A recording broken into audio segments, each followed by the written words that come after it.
Hey, good morning.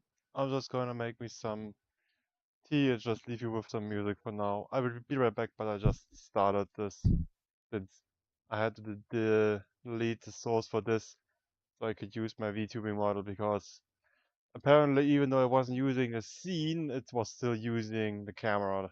So yeah. Also, I wanted to try and maybe turn this around so that everything is not standing on its head for you all. But I'm still trying to figure that out.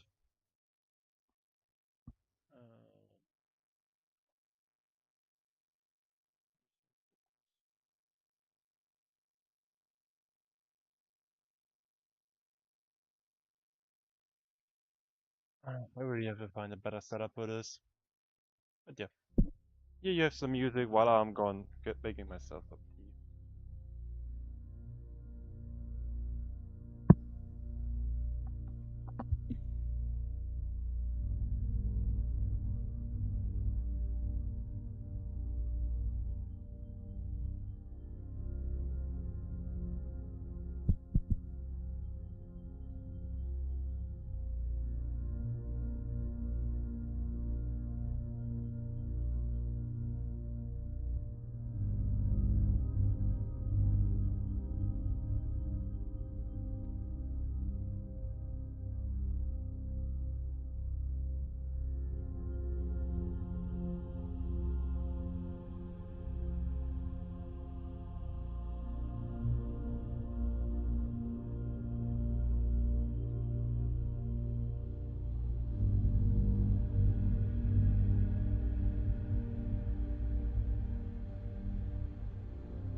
Mama knife.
Well, now I'm finally back.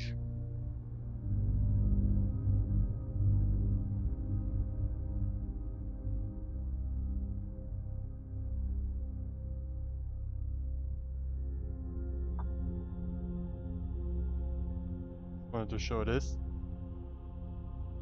The logo, if the camera would like to focus. Focus is somewhere around here.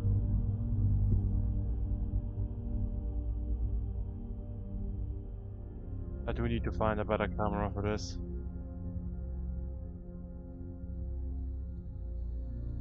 I might, if I figure it out, try to use my phone as like a input source.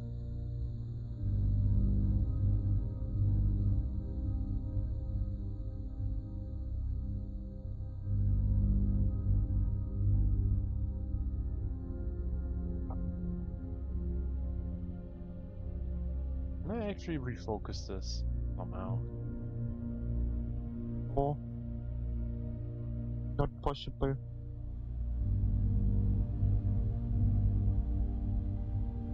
Yes, it is possible.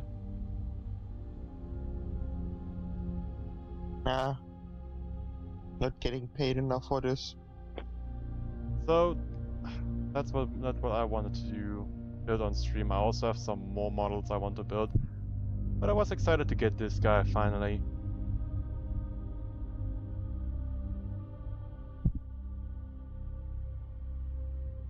Go. I get a little special commemorative mini, but I can use him as a proxy for something. So exciting.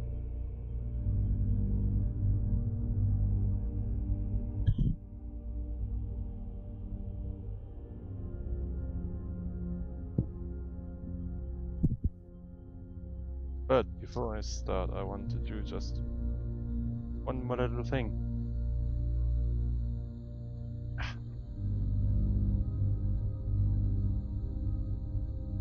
Good that its camera feed just glitched out, that's always fun.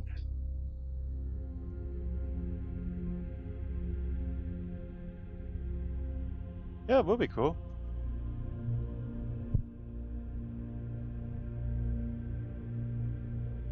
So before I start building, let's have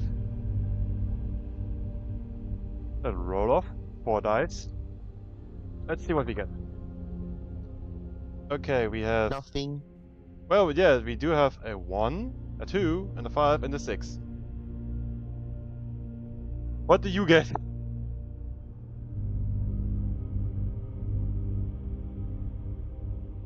What do the Smooth Dragons get? Huh? Würfel werfen. Damn it. Ja, mein Würfel so.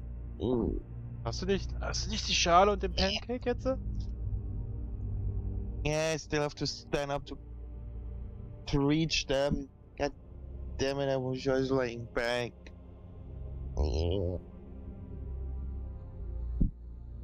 That's why I never can be lazy around you.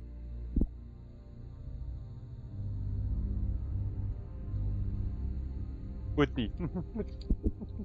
Dragon Mommy. Nee, Tiger Mommy. Put that little dragons. I have to Puts them to bed. open this shit up. It's stupid to open up.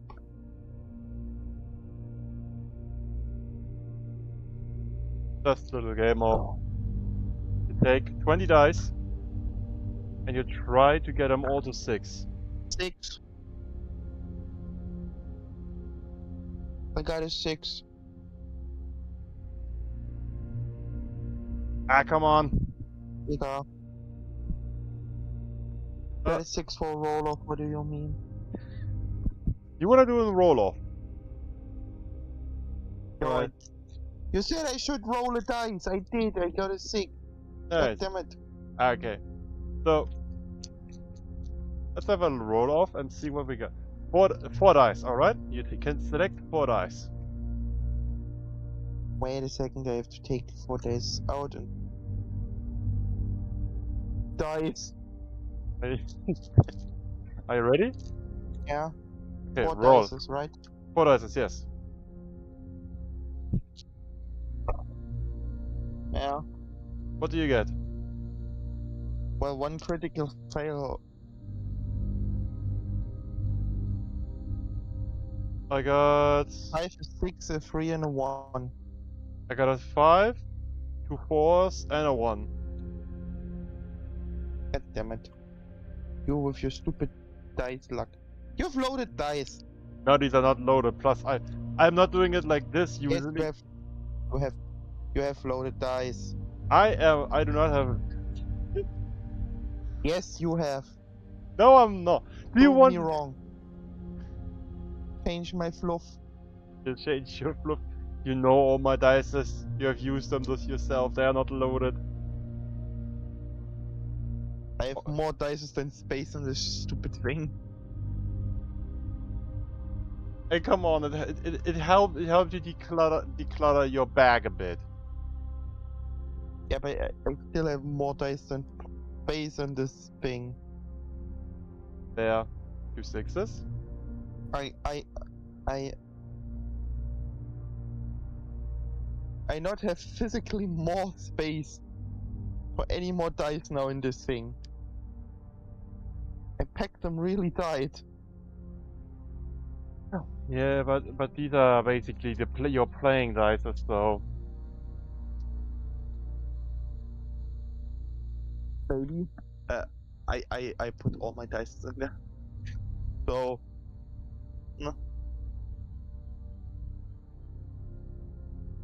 sorry to mind that you were here to watch me build something, and now you just watch me play with dices. Build. I am building something in a bit. I just want to try my luck. We need to build. Build. Need to build a fizzy fox. And it will be the greatest fizzy fox that ever has been.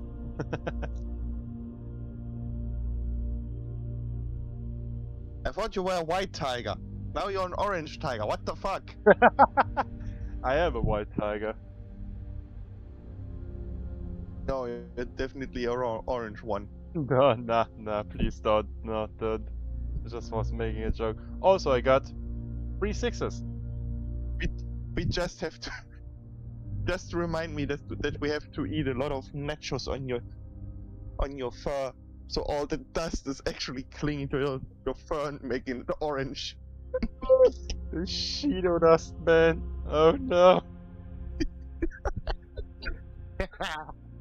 He's coming with its bad car salesman deals. Oh no. or, or maybe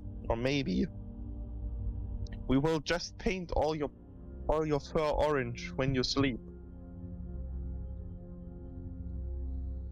Why? How could this happen to me? Okay, take 4 of these. Come on. A 6, a 5, a 4, and a 2.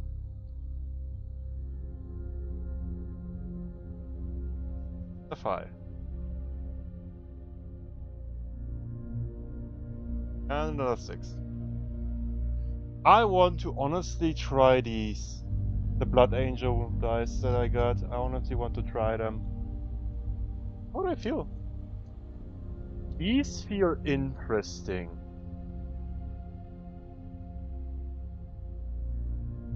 They do feel similar. Yes, welcome to my channel. We are now reviewing dices. Fun topics for today.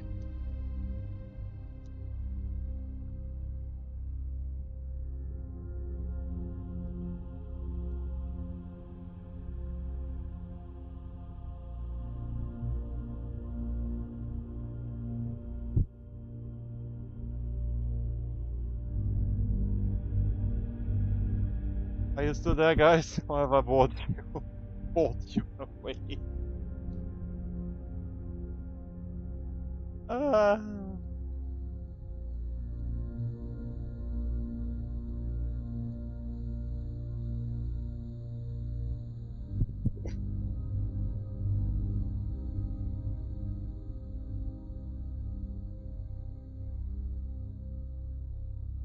Also get used to seeing dices, because if we are playing tabletop, you will see a lot of them.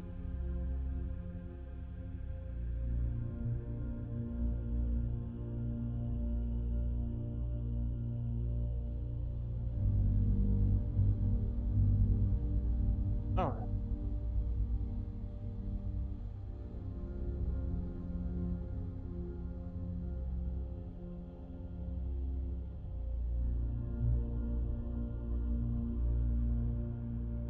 Nobody's answering, I guess I have bored everyone away. Perfect.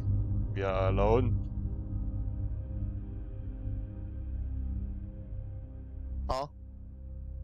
No one is answering in chat. I guess I've bored Lamar and Amoya away.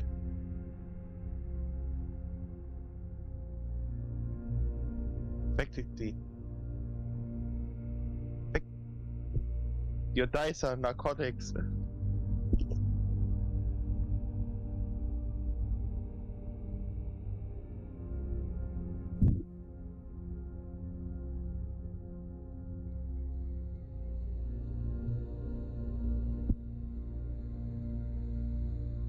Oh no, and Amoya is still here.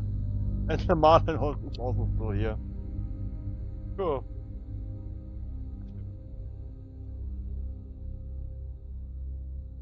There we go. I hope you enjoyed the little dice segment. How do I get you out without Pocket dice. pocket dice? Oh damn it! I could actually do it. Oh, we both could do it. We have so many dices. That's interesting. It has like a little special base. Well, this is a normal 28mm base, but on top of that, this thing will basically sit like a little base where he will be placed on. It doesn't come with any instructions how to put them together, but luckily for me, I've built these guys a lot. And with a lot, I mean a lot. I have like 30 of them. No, wait, I have maybe 50.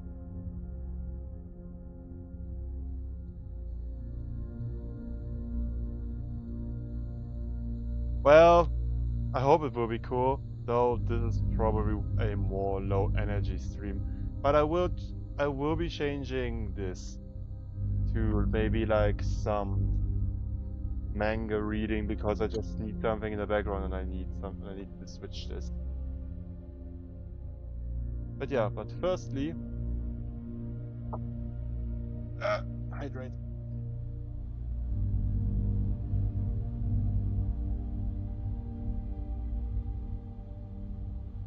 I would honestly need the camera. I need a better, like, something to put a camera on, so it could be like more over here somewhere where I'm pointing up, so it could look down from the top. Oh, hey Fizzy! Hello! Glad you made it. Or tea.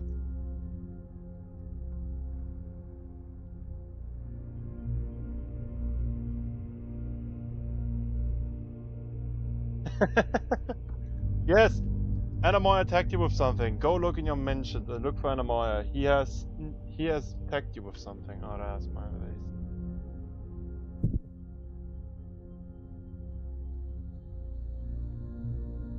Right. Now we have a little drink here for the hydration, homie. Okay. Let's get to the fun part of actually like trying to get them out of here. Probably need more mana. Can you give me a second? I need my lights.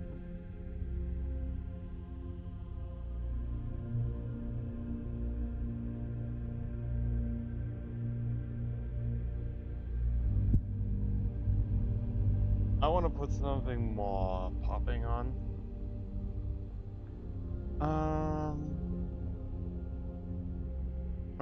Alright, I know. Hot shot pilot. I want to hear hot shot pilots.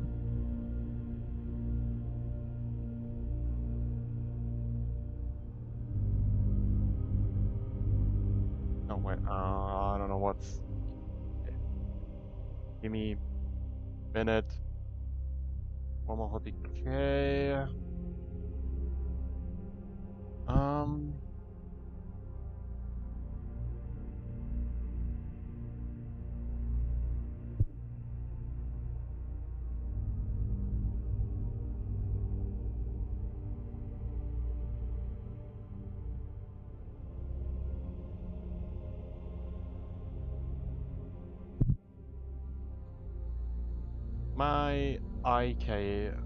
My IK is not doing so well. I would very much hate to having to.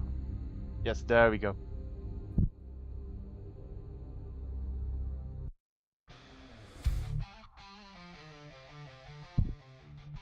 There we go.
I do have to say, Fizz, you missed the most fun stream, which was basically Hi-Fi Rush.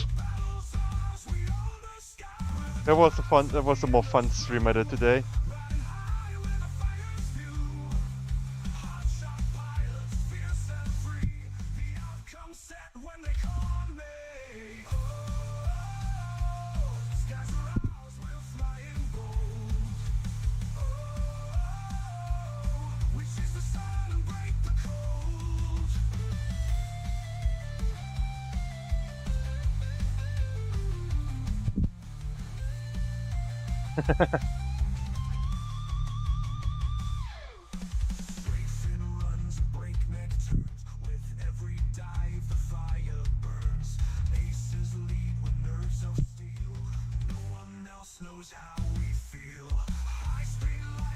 Yeah, all of you missed the stream, but you can rewatch it if you want.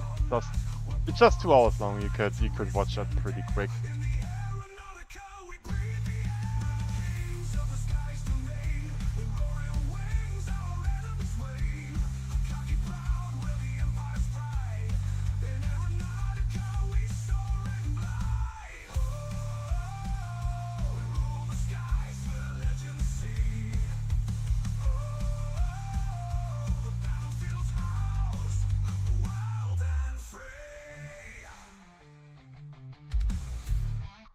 Like, oh, I have to deal with my cat.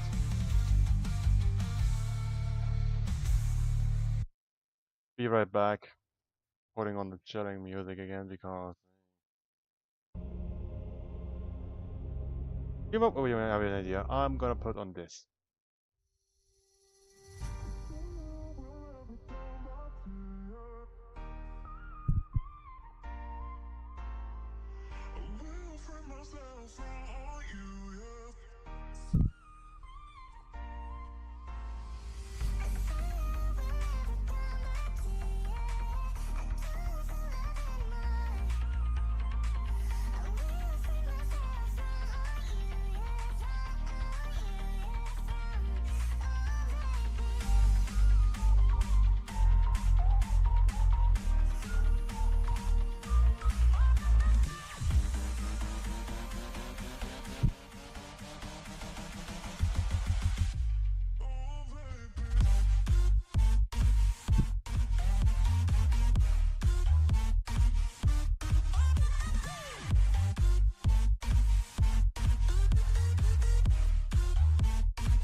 I'm back. Yeah, don't let the customers wait, yes.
But honestly, more like it if my camera was somewhere because I could work just easier.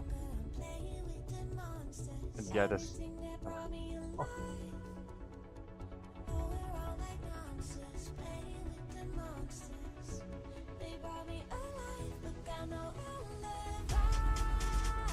I could be working a lot more easier and showing stuff, and yeah, this is freaking out.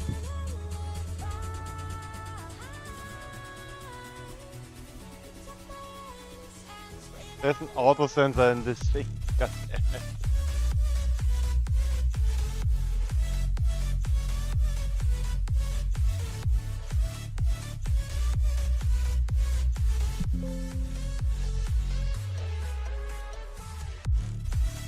I didn't want to disconnect this thing and to go into the settings.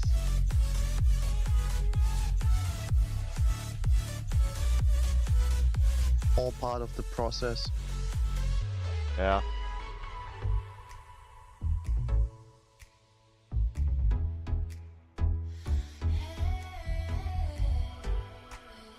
Could I maybe...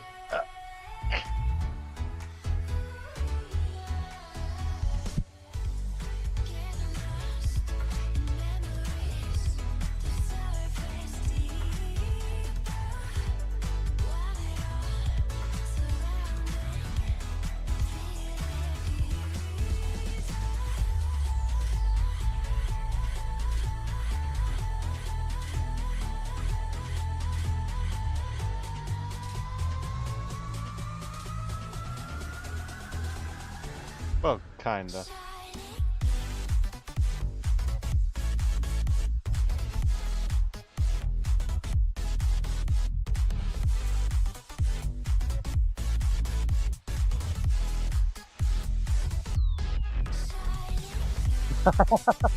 Thanks. Thanks, Lamanen. But yeah, like this, I could work a little bit easier and also show. It's easy to show you stuff.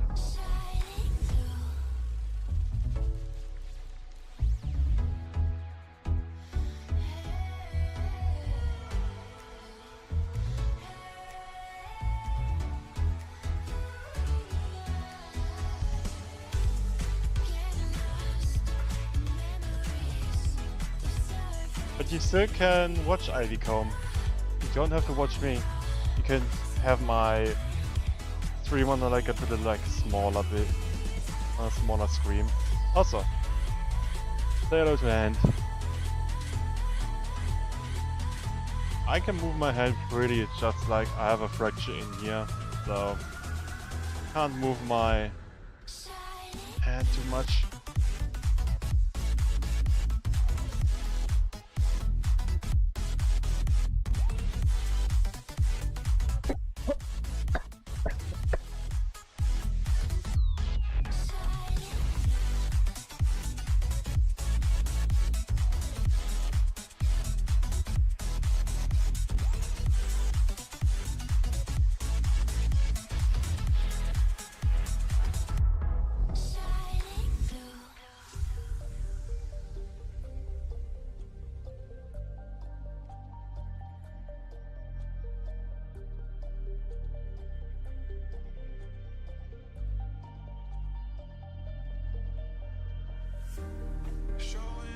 I have never lost control of my fingers. I couldn't move them as well before because the bandage that I have around here, the first one that I have was really tight, so my fingers swell up with like blood pressure, so it was really difficult to move them. But now with this, I can really move them.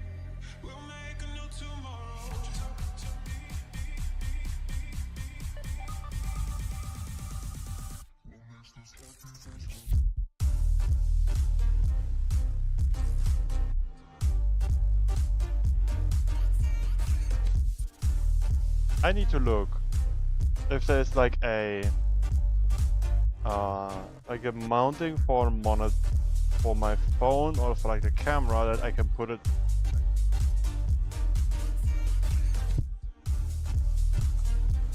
That's really difficult to find a position for this, so I can just have it somewhere.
This could work.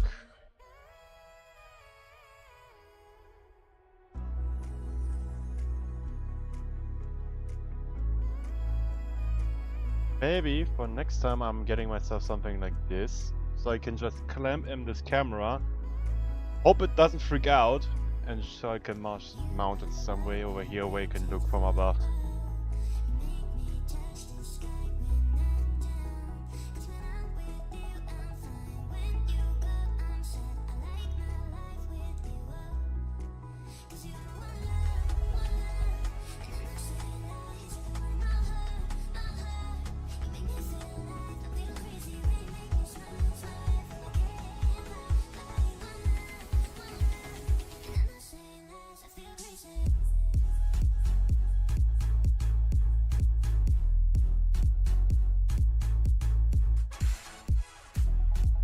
But yeah, back to work.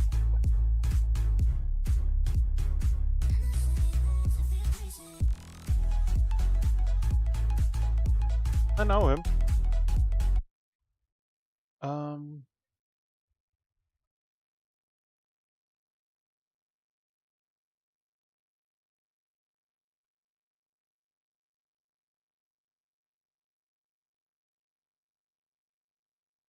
I know this, and I know that like it's the bee guy.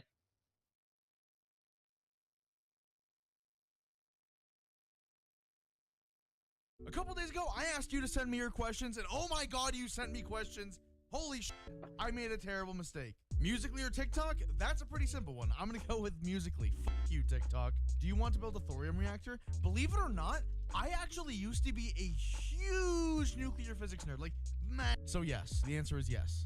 Frog? Nah. Why is Ivy's waist 60% wider than their actual ribcage? Well, you see, I'm just dummy thick. Does Ivycomb accept the currency of big chung coins? What the fuck? Do you ever plan on doing music full time, or is it just on the side for the foreseeable? Music is a hobby of mine, and it does contribute to how I live, but it's definitely mostly a hobby more than anything else. He's basically as old as me. I love the antennas. Thank you. I love how bouncy they are. Look. Well, Why not, is your well, not belly a really. decorated cardboard box? Well, not really. I'm 26. So yeah, I'm gonna be 27 this year.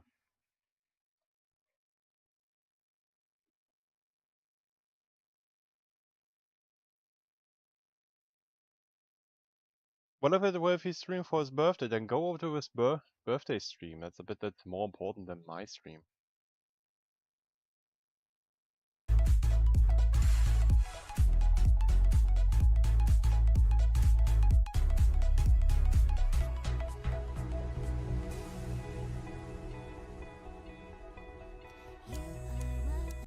Oh, I have a fun idea. Are there English subtitles on this thing? Yes. So I can. This is a video by X Mango. It's basically a meme video in German. Es ist der 19. Juli. But as you can see, I hope the subtitles are the subtitles big enough? Oh, okay. If you watch it on your phone, then it's probably not big enough to read.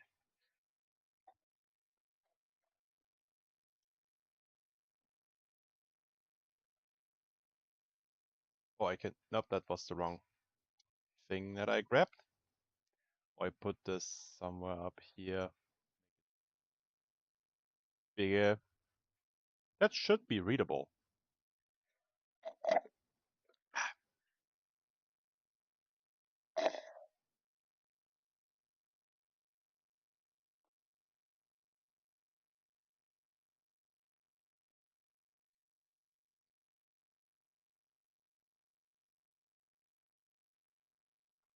Can zoom in.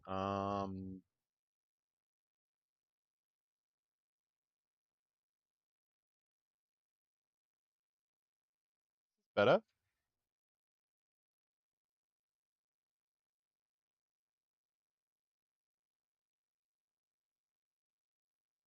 2023 in Deutschland und im Internet. Wir befinden uns mitten in einer Hitzewelle, die das Betreiben eines Gaming-PCs im eigenen Zimmer zu einer Lebensgefahr macht. Die größte Sensation in der digitalen Welt ist das fortlaufende sich selbst auseinandernehmen der Plattform Twitter, und in den Tiefen einiger Foren machen sich immer noch Leute über irgend so ein U-Boot lustig. Und inmitten einer lethargischen Gesamtstimmung quillte aus dem Nichts zwischen Wassereis und Vogelgezwitscher auf Reddit dieser Post hier hervor. Ein Video mit der Überschrift Better Late Than Never. r/plays. Ein Datum, der 20. Juli, morgen. Und plötzlich ging es alles wieder los. Nicht mal 2 Jahre zuvor hatte man bereits tausende Deutsche versammelt, um in der 2022er Version von r/plays alle 5 Minuten einen Pixel für die schwarz-rot-goldene Flagge zu setzen. Und auch diesmal sollte es nicht anders sein. In ganz Deutschland läutete man die Alarmglocken. Subreddits, Twitter-Communities und Streamer wurden mobilisiert, um sich vorzubereiten. Doch dass dieses Jahr alles etwas anders werden sollte, ausgelöst durch eben genau diese Reaktion, konnte noch Hallo, niemand Katze. ahnen. 24 Stunden nach diesem Announcement folgte fast eine ganze Woche bis oben hin gefüllt mit immensen Emotionen, Zusammenhalt und Zertrennung, Geschichten, die im Vergleich zum letzten Jahr untergingen, und Geschichten, die sich für immer im Internet verewigen werden. Und das hier ist meine Nacherzählung dieser 6 epischen Tage. Na, Dies komm ist her. die Geschichte davon, wie Deutschland r/plays für immer veränderte. Na komm her, Katze. Judy. Auch hier wieder ein Disclaimer. Wenn ihr mit komm her. r/plays an sich nichts anfangen könnt, empfiehlt es sich sehr, zuerst dieses Video anzugucken. Link ist oben rechts, einfach draufklicken und danach zurückkommen, dann versteht ihr deutlich mehr. Und auch hier gilt dasselbe Prinzip vom letzten Jahr. Bitte verwechselt eventbezogene Rhetorik nicht mit Kriegsverherrlichung oder Geschichtsverzerrung. Okay. Um nachvollziehen zu können, warum genau Deutschland r/plays verändern würde, müssen wir in den 24 Stunden vor dem Start beginnen. Wie auch letztes Jahr gab es für alle Aktionen, die die deutsche Community betrafen, eine Zentrale, den Subreddit r/plays.de und den dazugehörigen Discord. Und während sich letztes Jahr auf dem Discord noch 17.000 Nutzer am Ende des Events zusammengefunden hatten, kamen dieses Jahr in den 24 Stunden nach dem Announcement allein 40.000 neue Nutzer dazu, die sich innerhalb von wenigen Stunden besser organisierten als ganze Regierung. Noch vor dem Start kursierten bereits Reddit-Posts der Deutschen auf r/plays, wie sie sich in der Kommandozentrale, einem Voice-Channel, mit Tausenden versammelten. Yes, Die Kommentare wurden schnell zu einer Mischung aus „Ach, die Deutschen wieder" und „Wie zur Hölle soll man so auch gegen sie gewinnen?". Auch plante man bereits, wo die Staatsgebiete auf dem noch nicht mal sichtbaren Canvas einzurichten waren, gemeinsam mit den neuen, jetzt schon organisierten Verbündeten, bestehend aus den Niederlanden und der Nordex-Fraktion, also Finnland, Schweden, Norwegen, Dänemark und Island. Gemeinsam mit dieser küsteneuropäischen Mega-Allianz wartete man nun also geduldig auf den Start. Und am 20. Juli um 15 Uhr war es endlich soweit. Und diesen Moment kann man nur richtig verstehen, wenn man dabei war. Von daher zeige ich euch an dieser Stelle gerne wieder, wie wir live im Stream auf Twitch genau diese Sekunden erlebten. Damen und Herren, wir haben uns hier versammelt.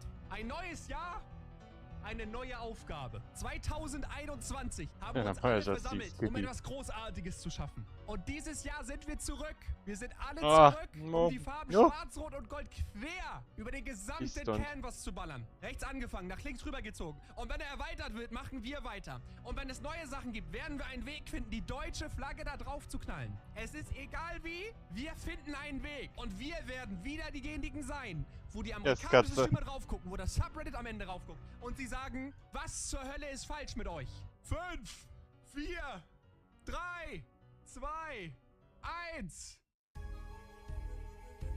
Rein! Oh, es lädt! Platziere deinen Pixel! Los geht es! Wo sieht man Koordinaten? Also ich meine, hier sammelt sich schon gelb, das ist gut. Und das ist der Plan. 90 bis 109 gelb. Aber warte mal, die Koordinaten sind doch das. Egal, ich mache meinen gelben Pixel hier. Alle Mann. Wir haben There's a definitiv storm ein coming for you. Koordinationsproblem. Oh mein Gott, wie schnell! Wie schnell aber! Der ganze Canvas ist noch fucking weiß. Und da oben geht schon wieder nur deutsche Farben durch. Warum ist da oben schwarz-rot-gold? Okay, aber ein Canvas, 5 Minuten Time.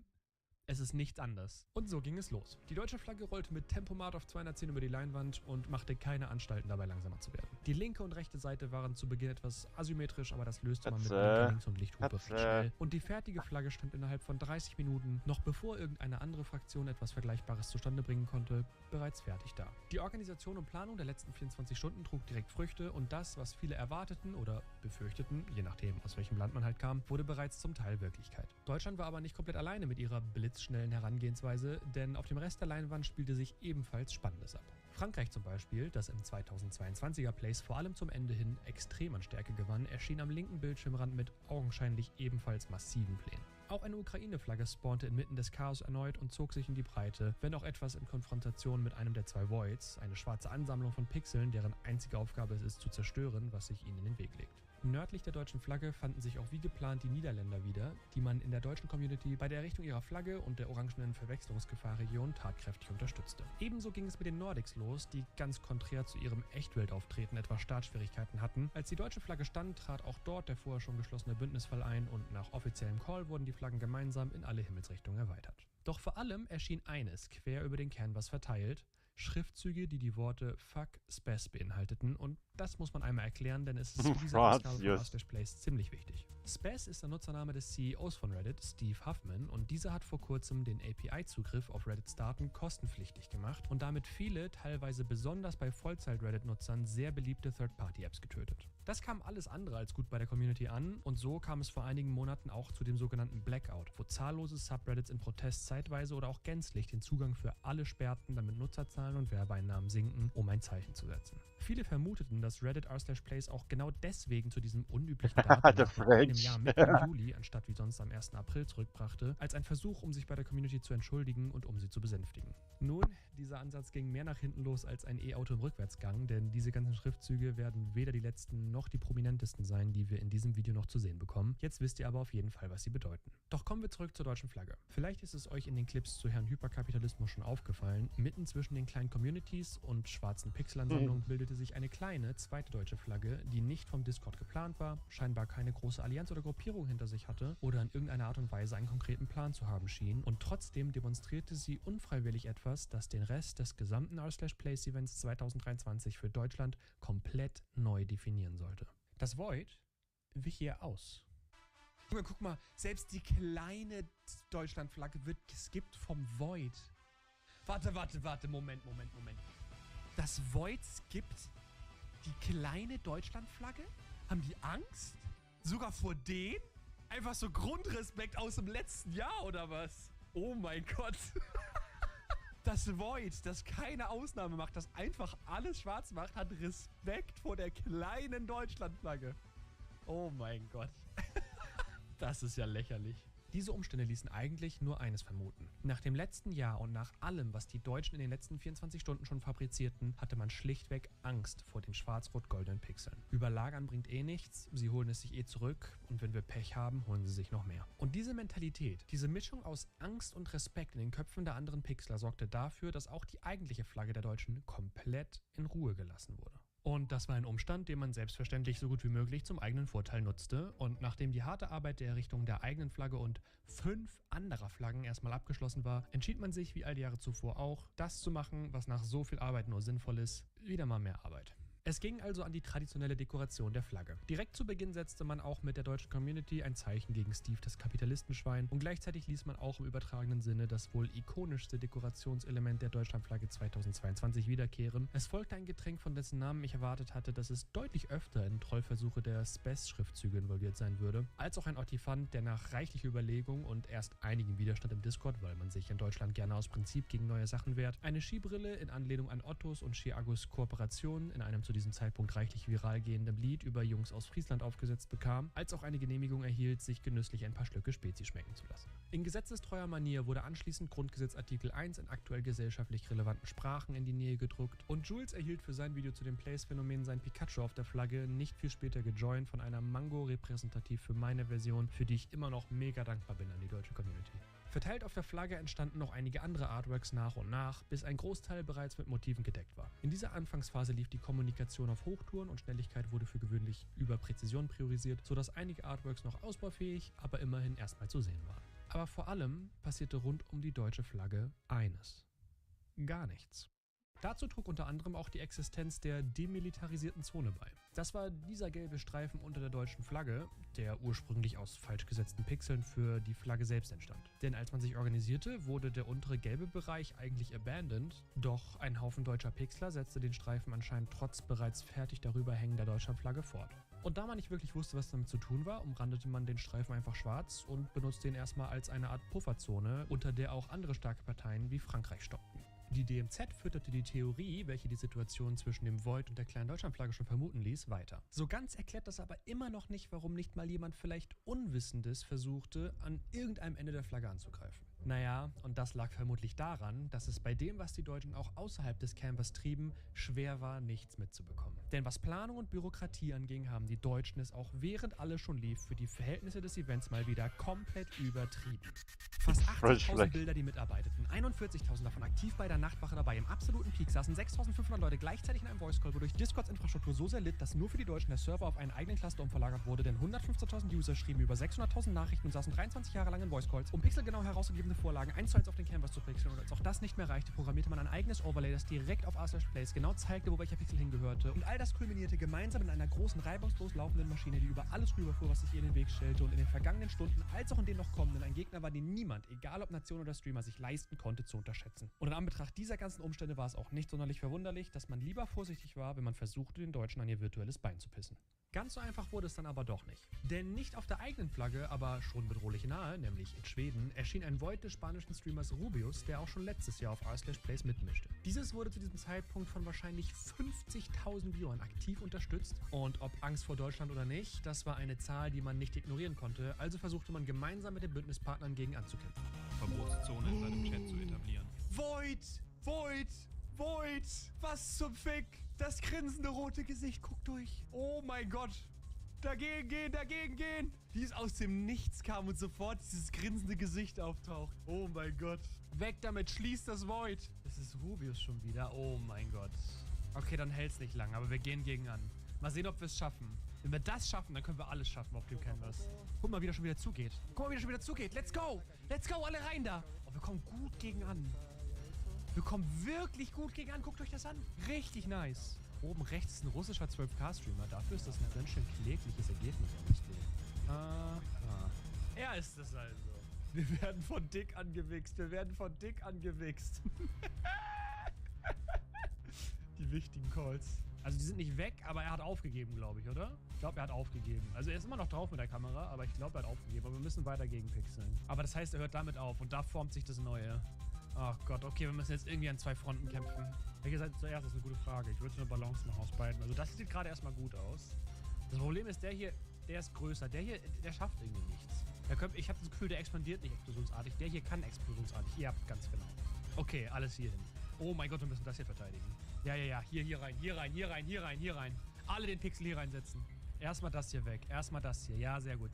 Mehr blau. Je weiter sie rausgehen, umso mehr Pixel verbrauchen sie. Ja. Macht es so. Ja, guck mal, er hat keine Chance. Der schafft es nicht mal, Schweden oder Norwegen hier zu holen. Sein Void wird jetzt schon wieder übermalt. Let's fucking go. Okay, krass. Wir haben gerade einen 50.000 Zuschauer-Streamer abgewehrt. Das ist insaner Stärkebeweis. Ich würde sagen, wir lassen die Schweden das jetzt selbst wieder heilpixeln, weil ich glaube, er hat aufgegeben. Und wir kümmern uns hier drum, dass der mal sein Maul hält hier. Und so bestätigte sich, dass das deutsche Großbündnis sogar gegen eine 50.000 Pixel starke Armee eines Streamers schnell reagieren und bestehen konnte. Sehr schnell merkte man, dass das Kräfteverhältnis, das letztes Jahr noch die Streamer begünstigte, sich zu verändern schien. Und für die deutsche Community macht es den Eindruck, als könnte man inklusive Streamern dieses Jahr vielleicht gegen alles bestehen. Nun, bevor diese Hypothese überprüft wurde, könnten wir uns erst einmal angucken, was definitiv nicht gegen Streamer bestehen konnte. Denn da gab es zum Beispiel die türkische und die indische Flagge, die noch am gleichen Abend unter dem deutschen Streamer Papa Platte und seinen unfassbar kranken Viewerzahlen über das Place-Event verteilt leiden mussten. Ich weiß, letztes Jahr habe ich in diesem Video keine großen von der deutschen Flagge losgelösten Streamer-Aktionen mit eingeschlossen und ich weiß auch, dass einige nicht sonderlich begeistert von ihnen waren. Was jedoch kein Mensch, der dieses Jahr dabei war, leugnen kann und auch die meisten von euch, denke ich, nachdem ihr das Video zu Ende geguckt habt, einsehen werdet, ist, dass die internationalen Streamer eine der wenigen Akteure auf dem Pixel-Schlachtfeld waren, die dafür sorgten, dass r/plays 2023 keine 1:1 Kopie, wenn nicht sogar ein Downgrade von r/plays 2022 wurde. Lasst mich als kleinen Vorgeschmack die ersten beiden Geschichten etwas erläutern. Da es ein schönes Relikt aus der Kindheit ist und weil viele Zuschauer sich auch positiv daran erinnerten, entschied sich der Mann, der durch in Autotune getränkte Schlagerlieder über Alkohol auf Spotify bekannt wurde und seit neuestem auch auf Twitch streamt, dass er gerne ein riesengroßes Togo-Logo bauen möchte. So, und jetzt machen wir ein kleines Quiz. Wenn ihr euch die untere Hälfte des Canvas so anguckt, fallen euch bestimmt viele offene Spots auf, an denen man ohne großen Aufwand perfekt ein großes Logo hinbauen könnte. Und jetzt ratet doch mal, welche dieser Stellen Papa Platte sich ausgesucht hat. Richtig, die Indien-Flagge.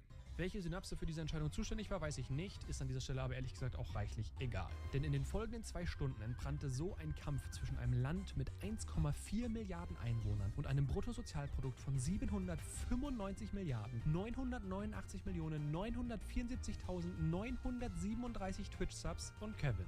Gefühlt ewig kämpften die deutschen Zuschauer darum, das Logo, das repräsentativ für ihre begeistert geschauten Kindersendungen stand, zu verewigen. Begannen erst die indische Flagge in eine weiße Fläche zu verwandeln, in der Hoffnung, dass Indien dadurch schon aufgeben würde. Doch selbst eine Stunde nach Beginn war die zentralasiatische Wachstumsnation noch nicht einmal annähernd bereit aufzugeben, kam nach ewigem Hin und Her endlich zurück und die Farben der indischen Flagge waren das erste Mal wieder schemenhaft zu erkennen, als wären sie der Rückkehr und vielleicht sogar dem Sieg extrem nahe und dann fiel in Teilen Indiens der Strom aus. Ja, wir müssen Indien zu unserem Werkzeug machen. Wir haben jetzt gerade, oh mein Gott, das gibt's nicht. Guck mal in den Channel nochmal rein. Ja. Wir haben jetzt gerade freie Bahn. In Indien ist Stromausfall. Bei Jack the Jet ist Stromausfall. Es hat gerade heftig geregnet. Guck, guys, the power went down because it's raining like crazy. I'm very sorry to disappoint all of you guys. It's raining. You guys are helping me actively No make the way. flag. Und so entstand das Togo-Logo irgendwann ohne große Gegenwehr mitten auf dem Canvas und ohne diese Geschichte wäre es ehrlich gesagt auch nur halb so gut. Das war aber nicht der einzige Auftritt vom deutschen Streamer-Hive-Mind zu diesem Zeitpunkt. Am anderen Ende der Leinwand gab es nämlich auch noch einen Kampf zu führen. Dort befand sich die Türkei-Flagge, die bisher nur dadurch auffiel, dass sie ihren Stern nicht so wirklich präzise hinbekam, wofür sie übrigens auch noch weitaus länger bekannt sein würden. Jetzt machten sie sich aber auch noch unbeliebt, da einige rote Pixel sich in das angrenzende Memorial des verstorbenen Minecraft-Spielers Technoblade verirrten. Das geschah so lange und wurde so bedrohlich, dass man sich kollektiv entschied, etwas dagegen zu unternehmen. Und dem Stream von Gronk entsprang dann wohl die beste Idee zur Vergeltung. Die Türkei-Flagge ist bereits größtenteils rot-weiß, also machen wir doch einfach das Deutsche Bahn-Logo draus. Ja, und anstatt dass jemand dieser Person Nein, what the fuck gesagt hat, hat irgendjemand Boah, geile Idee gesagt. Und so kam es zu dieser Krönung der Trollkunst. Well, lila Pixel ist die Grief-Farbe dieses Jahr. Das ist Kevin? Irgendwie anderen deutschen Streamer noch kurz Bescheid sagen, dass wir wirklich mal kurz die Türkei in den Mangel nehmen, damit die checken, dass Technoblade in Ruhe gelassen werden muss. Ich glaube, das checken schon alle, oder? Okay, die Aktion ergibt schon Sinn. Weil die die ganze Zeit hier am Ficken sind und die ganze Zeit irgendwie expandieren wollen. Ja, wäre schon funny. Da kommt jetzt wirklich die B hin, oder was? Hey Mango-Ei, wie oft... Oh mein Gott, it's happening. Die Deutsche Bahn einfach. Deutsche Bahn. Einmal pünktlich, wenn sie sein musste. Das Beste, was die DB je geleistet hat, ja wirklich. Das ist schon gut, das ist schon wirklich gut. Im Technoblade Subreddit sind die neuen Sachen alle nur Türken, die sich entschuldigen. What? No way. I am Turk, we are sorry for attacking. Beziehungsweise für den Technoblade Turkey, das Deutsche Bahn-Logo. Turkey got instant karma. Hi, I'm coming from Turkey. Some idiots attacking Technoblade. We are sorry. I'm from Turkey. We are sorry for attack. All trucks don't attack Technoblade. I'm come from Turkey. We are not attacking you. The attackers using red. Don't get me wrong. Thank you. Ey, aber wie nice. It's not us attacking. Godspeed. Technoblade never dies. Okay.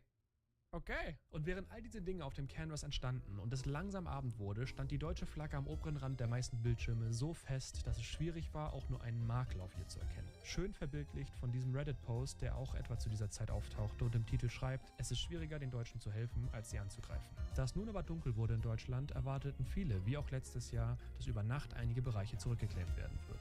Bei unseren Verbündeten im Norden war das Ganze auch recht schnell deutlich zu beobachten, als ein Großteil der orangenen Fläche sich in ein Sammelsurium für Kleinstkunst verwandelte.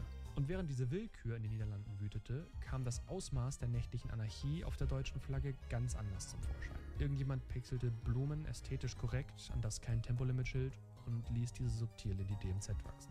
Das war alles. Mehr geschah nicht. Und auch wenn es an dieser Stelle nahe liegt zu vermuten, dass sich daran nichts mehr ändern würde, folgte bald darauf Tag 2 und der brachte Veränderung. Die Sonne ging wieder auf und das bisschen Gepixel, das nicht genehmigt war, wurde selbstverständlich mit Schichtbeginn um 8 Uhr entfernt. Und noch vor der Mittagspause gab es bereits die ersten neuen Arbeitscalls, bestehend aus Artwork-Umgestaltung, damit mehr Platz entsteht, und neuen Kunstwerken, die teilweise wirklich zu viel Diskussion brauchten, um ihren Platz auf der Flagge zu bekommen. Looking at you, fuck AfD-Logo. Das übrigens auch auf der Heatmap, auf der die am meisten bearbeiteten Pixel heller markiert sind, deutlich heraussticht, da immer wieder versucht wurde, es zumindest unleserlich zu machen. Doch durch tausende Instandhalter kommt niemand durch. Der zweite Tag begann für die Deutschen der Hauptflagge erstmal gemächlich. Das Hauptprojekt des Morgens bestand darin, der DMZ endlich etwas Charakter zu geben, und in feinste alte Herren-Kellerkultur wurde diese in ein Gemeinschaftsprojekt europäischer Länder umgewandelt, die alle den für ihr Land typischen Zug auf dem Streifen hinterlassen durften. Damit war im Norden also eine entspannte Aufgabe gestellt, das sah auf dem Rest der Karte aber anders aus. Die inoffizielle Südflagge, wie man sie inzwischen nannte, setzte sich komplett ohne offizielle Hilfe gegen ein weiteres Experiment des Streamers Rubius durch, und dann kam es zu einem der wahrscheinlich rationalsten Plays des Start-Canvas. Denn wenn ihr euch den gesamten Bereich jetzt mal so anguckt, ja, was meint ihr, würde hier mega sick aussehen?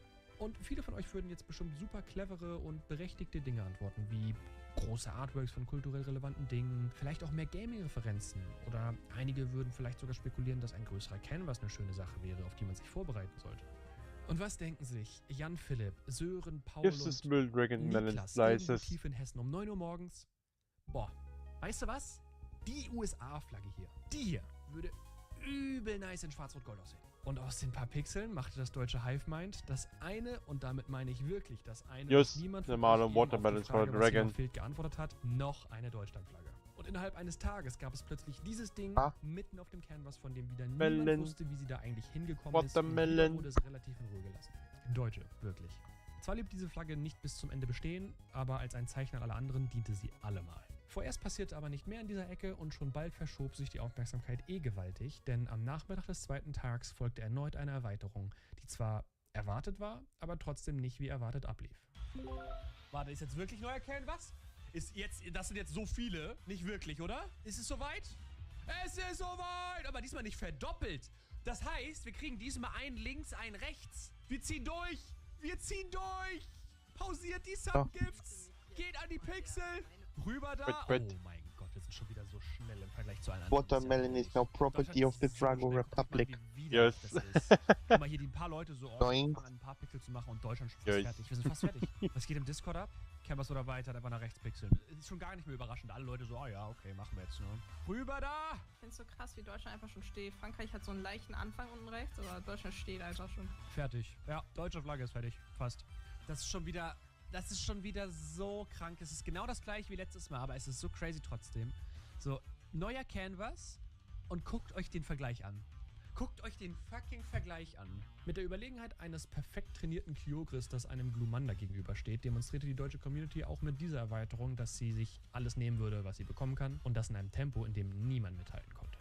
Am Ende ging es so schnell, dass man erneut den Niederländern beim gesamten Aufbau ihrer Flagge half, bevor es mit der absoluten Unanfassbarkeit der deutschen Flagge erneut an ein paar neue Dekorationen ging. Neue Ideen und Designs beinhalten unter anderem Bruder muss los und eine 3-Fragezeichen-Kassette. Diese jointen zuerst die Pixelgeschichte, die gerade live entstand. Daneben gab es schon bald eine Sandale mit Socken drin, etwas, worauf man nun nicht unbedingt stolz sein muss, aber wohl oder übel mit Deutschland assoziiert wird. Die charakteristische Glasschüssel, als auch diverse kleinere Artworks. All das geschah übrigens über 5 Stunden verteilt, ohne auch nur einen einzigen Angriff. Und so gab man auch am zweiten Tag den Stab an die Nachtwache ab in Mitteleuropa, und viele Pixler legten sich ins Bett. Doch Doch diese Nacht sollte keine leichte werden für unsere koffeingetränkten Helden der Nachtwache. Erst hielt sie nur ein Meme wach. Denn wie in dieser schön formatierten, zweiseitigen PDF-Datei ausführlich für die Nachwelt festgehalten wurde, bekeckten sich tausende Menschen wohl gleichzeitig so sehr über diesen Spider-Man-Drehstuhl, den einer der tapferen Nachtwache-Soldaten besetzte, dass er fortan zum Dreh- und Angelpunkt sämtlicher Konversationen wurde. What I'm building? Neben der Also, hello SF, welcome to the stream. Oh, God damn it. I need to find a better stand for my camera. I have already figured out this problem. Okay, yeah, that's better. Oh wait, there's actually like a little cool.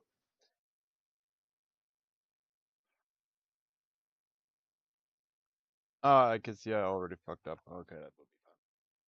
Or maybe not. Able to just still do this. But yeah, we are watching a German video about r/plays from the German perspective from AVNX Mango. I just put English subtitled on so you can kind of just understand what's going on. And we are building him, which is it's a commemorative figure.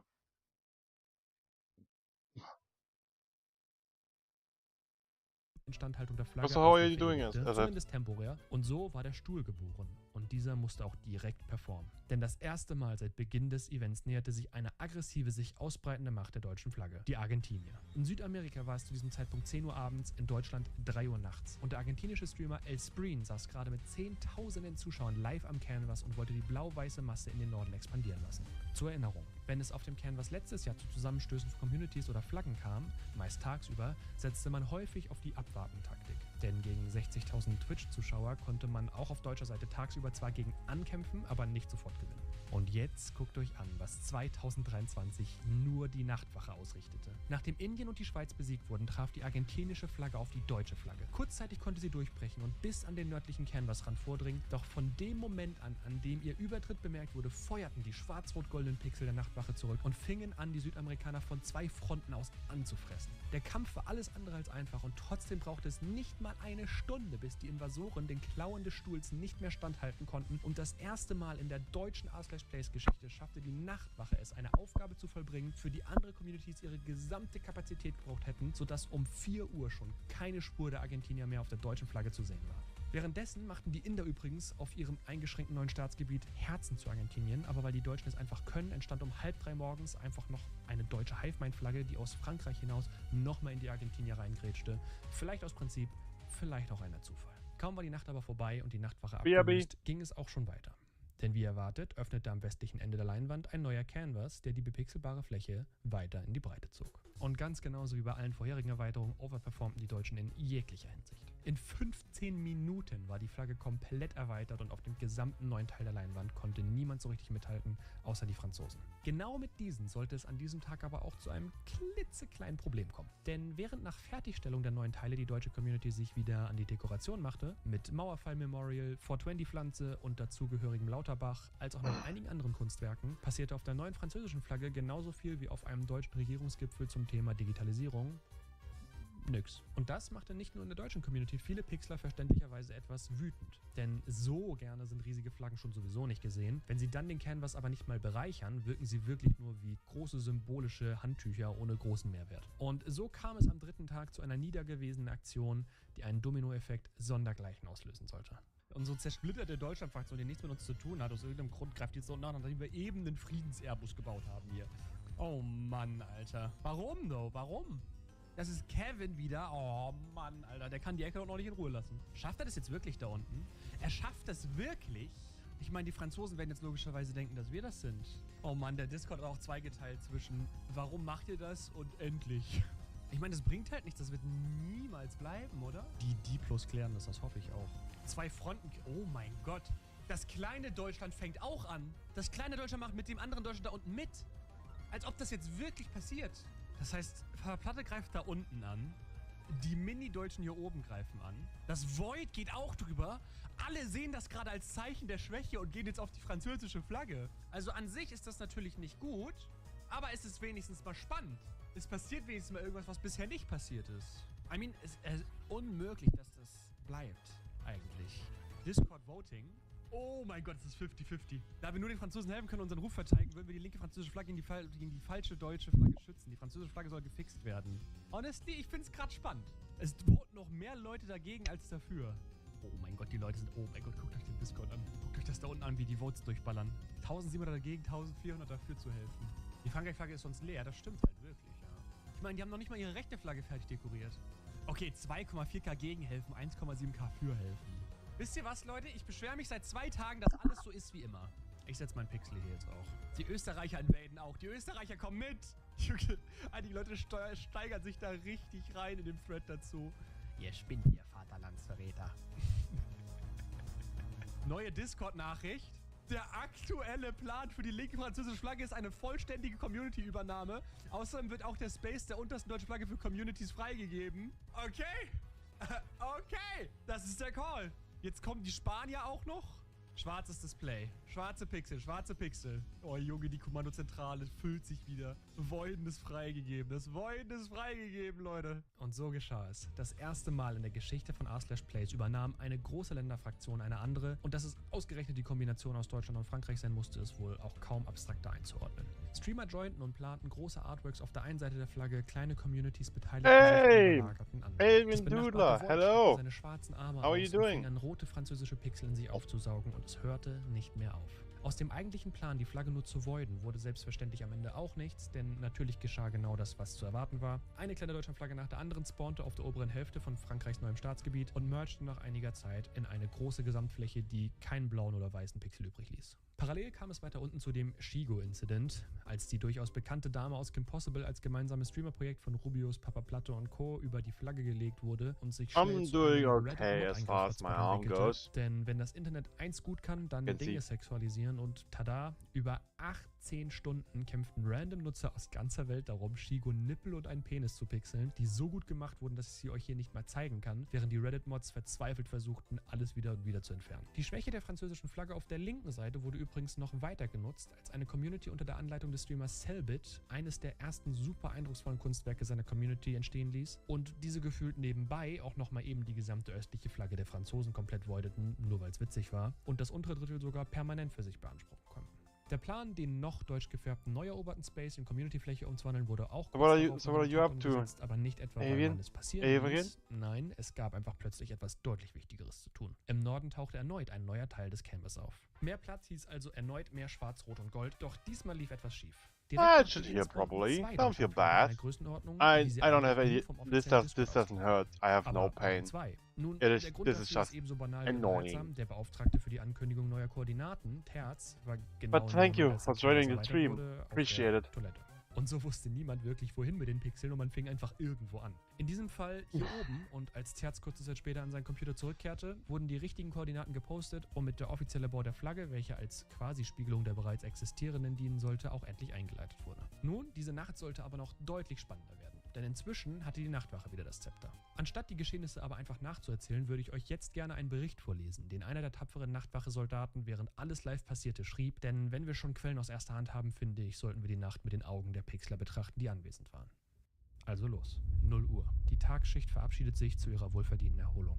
Doch einige tapfere Soldaten bleiben standhaft. 0:30 Uhr. Einige wenige Soldaten genügen, um die Flagge zu verteidigen. Im Chat entstehen gute Memes, die Stimmung ist heiter und alle genießen einen erfolgreichen Tag. Noch ahnen sie nichts. 1 Uhr.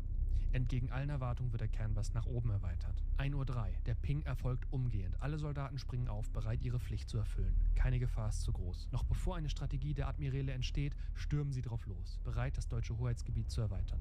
Es entsteht eine 20 Pixel große Flagge an der obersten Ebene. Doch nach wenigen Minuten wächst sie schon auf 32 Pixel. Ziel ist wie gewohnt die gesamte Horizontale. Aus Angst ziehen die Gegner auf halber Strecke die Enden, welche ohne Gnade durchbrochen werden. 1:07 Uhr. Wider allen Erwartungen wird nicht die obere Flagge als Ziel angesetzt. Als neues Ziel soll die Allianz mit den Niederlanden gespiegelt werden. Die Soldaten folgen dem Befehl. Ein Zwei-Fronten-Krieg ist in vollem Gange. Beide Flaggen werden parallel ausgebaut. Die Die obere erfährt kaum Gegenwehr. Ihre Größe übersteigt alle anderen Projekte bei weitem. Der Fokus wechselt zur Spiegelung. Mit Brasilien entsteht der erste größere Gegner, der Teile unserer Flagge beansprucht und vollumfänglich grün einfärbt. Die Nachtwache stürmt in Stegis Chat, der mit 21.000 Zuschauern ein Papa-Platte-Gesicht gebaut hat. Stegi tritt der Zentrale bei und präzise koordinierte Raids übernehmen Brasilien. Mit Stegis Hilfe wird das nächste Projekt blitzartig überfallen und eingenommen. Den Zwischenraum einzunehmen ist für die Stulamere eine Formsache. Bei Stegi wurden tausende Nachrichten und ein Hype-Train Level 5 als Dankeschön der Nachtwache hinterlassen.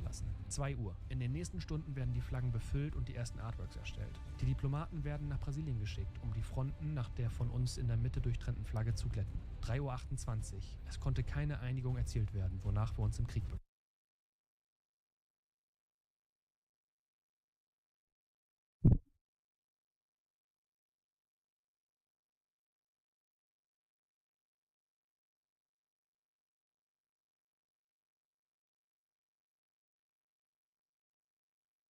Yeah, that sounds awesome.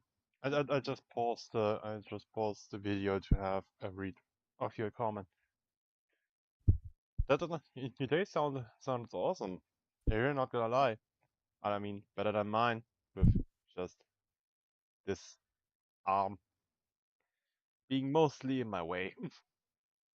Befanden. Mit einem Artwork wurde die Stellung gefestigt. 3:48 Uhr. Das nächste Artwork. Tabaluga stabilisiert unsere Stellung weiter. 3:57 Uhr.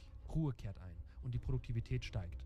Brezeln folgen. 4:23 Uhr. Benjamin Blümchen folgt. Daraufhin kommt unser bisher größtes Artwork. Bernd das Brot in Thanos-Rüstung wird 90 Pixel hoch errichtet. Ein Meilenstein. 4:30 Uhr. Memes und Fragen erheitern unsere Soldaten. Heroische Geschichten über die erfolgreiche Nacht werden in Memes festgehalten. Nach der Taufe durch ihre erste Schlacht wird den neuen Rekruten die Bedeutung des Stuhles offenbart. 2/3 der Belegschaft haben sich in ihr wohlverdientes Schläfchen zurückgezogen. Eine eiserne Reserve lauert auf Stellung. In der Kommandozentrale sind nur noch 3 Admiräle und nicht mal 1000 Soldaten übrig. 5:30 Uhr. XQC startet ein Void zwischen unseren beiden neuen Flaggen. Weit entfernt von uns amüsieren sich unsere Krieger weiter. 5:36 Uhr. Plötzlich dreht das Void in unsere Flagge. 60.000 Zuschauer durchbrechen unsere Verteidigungslinien. Die Reserven der Nachtwache nehmen die Verteidigung auf. It's not really a cast. There is more like a thing up here. You can kind of see it here. There's a thing up here. This is basically just fabric. There's nothing under there. To give you an example, I have this chopstick. Yeah, this is just fabric. The only really hard part is up here. But again, guys, thank you for joining my dumb little streams. Thank you, appreciate it. 60:1 in der Unterzahl verteidigen sie unsere Flagge bis zum letzten Mann, in der Hoffnung, dass die Tagschicht bald eintrifft. 6:35 Uhr, ein Zermürbungskrieg entsteht. Die Ländereien der Deutschen sind hart umkämpft und die Überhand der Nachtwache. Die Willkommen im explosive Stream. Energie XQCs ist verflogen. 7 Uhr, Oh, hello. Übergabe erfolgt. Die Reste unserer Soldaten gehen sich nach einer Nacht voller Schlachten und Narben erholen. Denn sie wissen, die nächste Schlacht lässt sicher nicht auf sich warten. Viel Erfolg bei der weiteren Schlacht. Befüllt die eroberten Gebiete mit tollen Artworks. Und so endete eine weitere Nacht, in der die deutsche Flagge dem Stuhl zu danken hatte. Und nach so harter Arbeit sollten die Mühen der Nachtwache selbstverständlich nicht umsonst gewesen sein, und so folgte man ihren Wunsch. Diese Erweiterung als auch das daran hängende Missverständnis waren allerdings auch dafür verantwortlich, dass, was das Kräfteverhältnis anging, endlich etwas Normalität einkehrte für die Deutschen, denn in dieser Nacht wurde das Staatsgebiet das erste Mal teilweise von kleinen Artworks überlagert, die sich den vermeintlich übrigen Space zu eigen machten, wie es auch schon letztes Jahr der Fall war. Und auch wenn das objektiv natürlich gar nicht ging für die Deutschen, würde ich diesen Tatbestand als Glück bezeichnen, denn ansonsten würden wir dieses Jahr nicht wieder zu Augen bekommen, wie wundervoll die Flagge aufgeräumt werden konnte, nachdem die Übergabe erfolgt war. Und als wenn Geschichte sich wiederholen würde, lief dieser Prozess auch dieses Jahr übrigens wieder etwas zu gut. Denn als die Aufräumaktion in der unteren Flagge an der portugiesischen Grenze ankam, machte man irgendwie einfach weiter. Und aus dem Bereich, der in der Nacht zuvor gar nie wirklich zu Deutschland gehörte, wurde plötzlich erneut eine Flaggenerweiterung und erst eine wirklich relevante Fraktion, die Valorant Community, brachte die Deutschen dazu, wieder anzuhalten. Aber auch nicht sofort. Über einen nicht allzu kurzen Zeitraum kämpften die deutschen Pixel um eine Eintrittserlaubnis auf dem Well, on which game does it takes or website or whatever? I have no idea what you just asked me. Um was geht's denn in dem Video im Groben? In dem Video geht es um r/place. Sozusagen, also diese kleinen Pixelkriege sozusagen, die sie geführt haben. Mhm. Ich lese jetzt mal ganz kurz den Chat.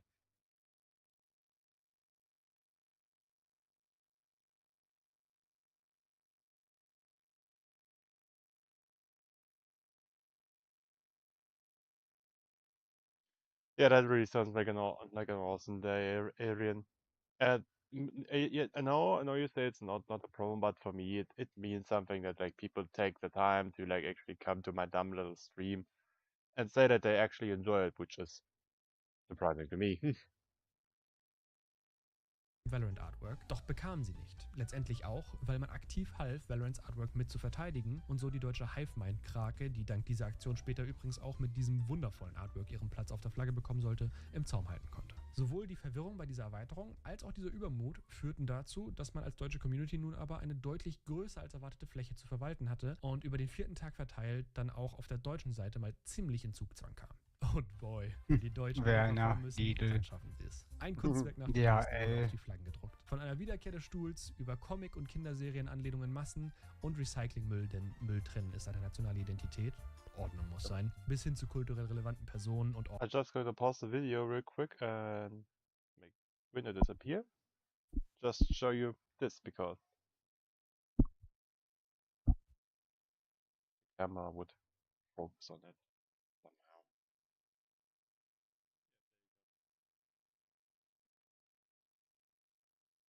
Like a model that I have painted.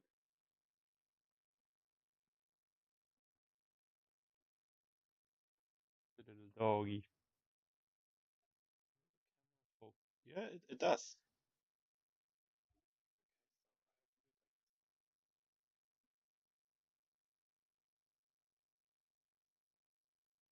Yeah, it's really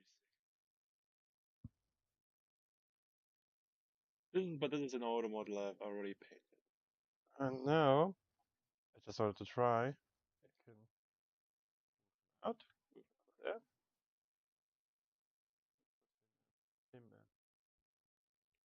Okay.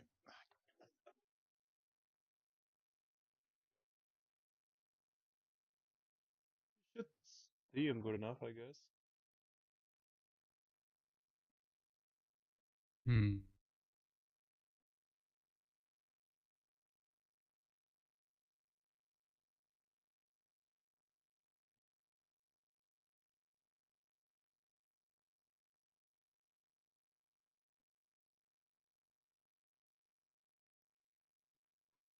What do you think? I do not see it. I just have your Discord on. Yeah, it's alright. But I was talking to chat, so.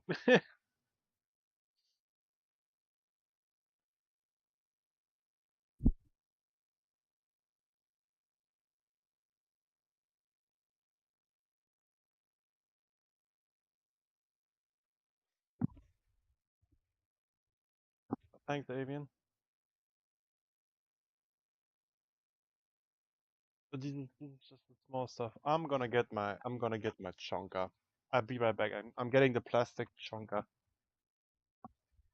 The plastic tiger. Well, thank you.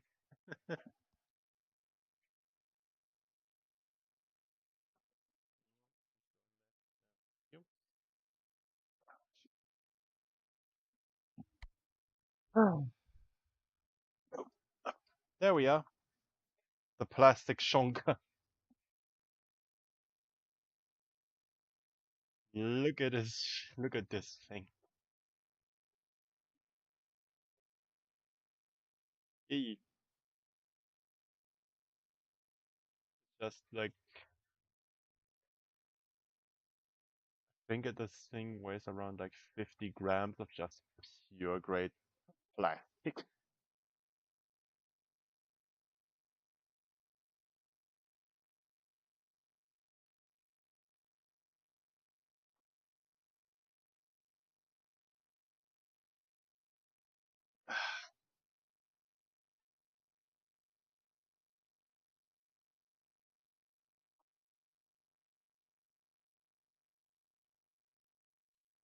Yeah, that's in real life. Well, that's That's from my game that I'm playing, Warhammer 40k. It's out of the Warhammer 40k universe. But yeah, that's a big boy. To give you an example, Is it? I'll be right back. I've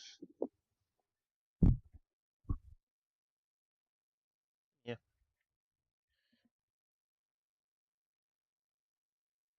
You know what? I'm getting the one that actually has a bit of paint on it. Up.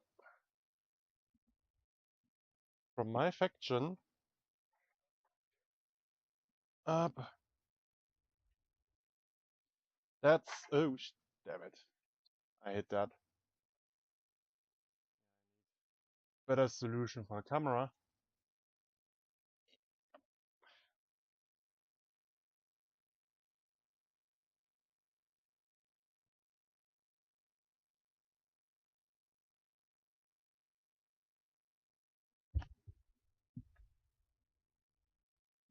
I do need a better solution for the camera, but yeah. In this universe, in the Warhammer 40k universe, this is from my faction. This is the usual tank that you get. And if you put it right next to it, you can just see the chunk of this is the normal tank that I'm getting. Like this is the normal one, and this is just pure grade chunk.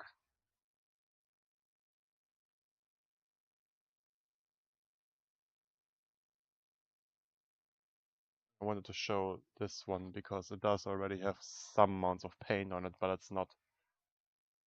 it's not finished yet. It still needs to be worked on. But it's in a painted state.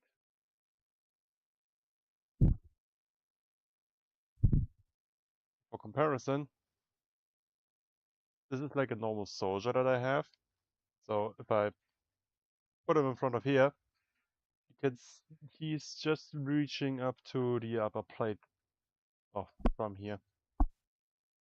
If I'm left for like a size comparison.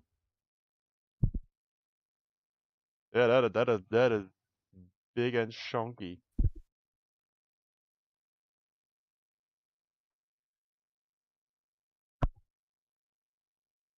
I'm really happy with the cupola on the back of this thing.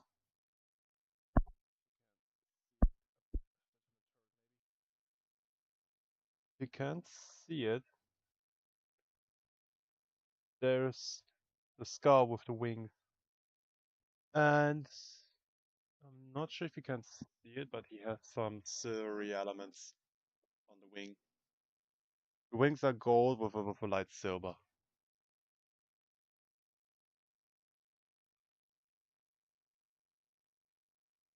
Chunky.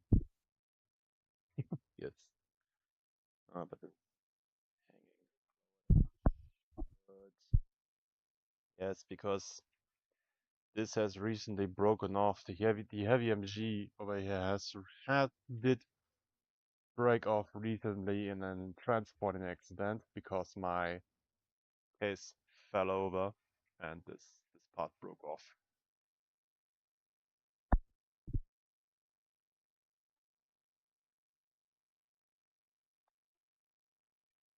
Well, if I am making a break, I can also show some of the models I have. I just need to watch out that I don't hit the stand again.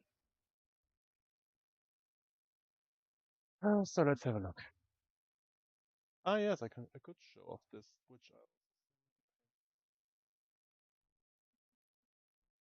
which reminds me that I have another one of these that I need to build. This is a project for a friend, which I still need to paint. Problem is, I'm lazy. I am very lazy.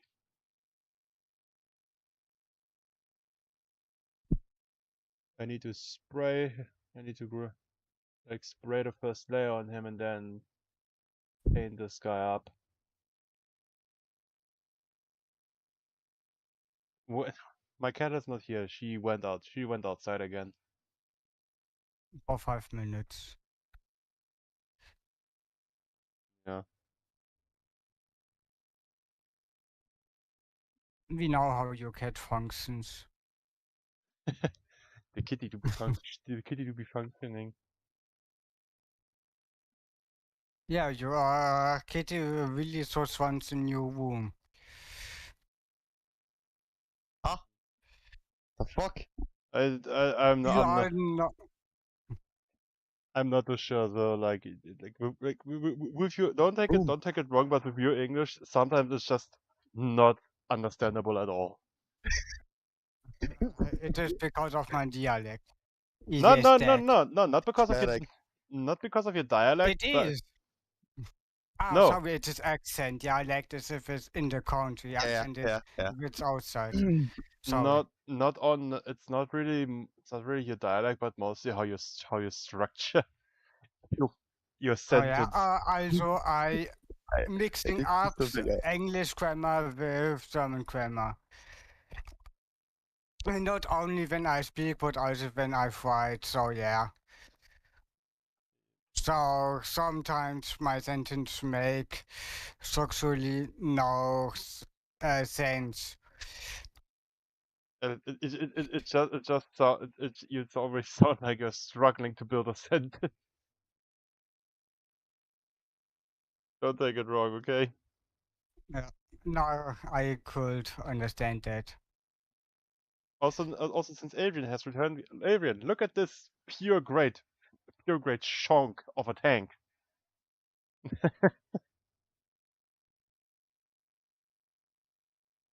Fits into the palm of my hand. Well, mostly fits.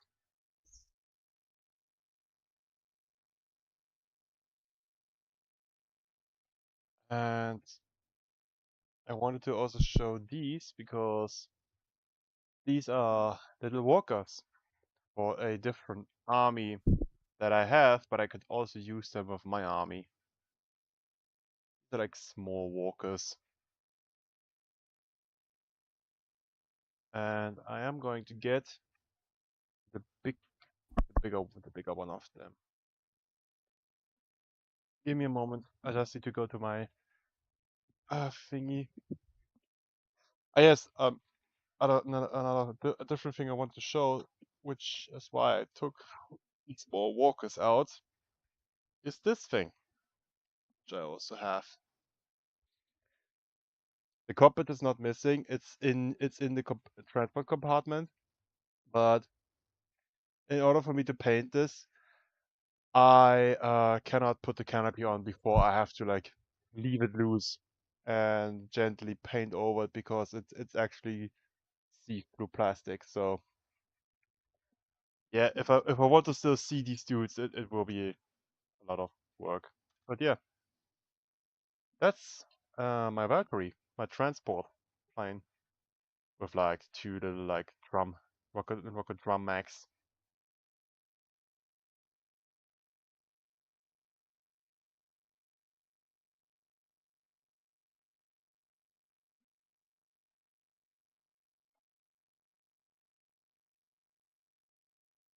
Thanks.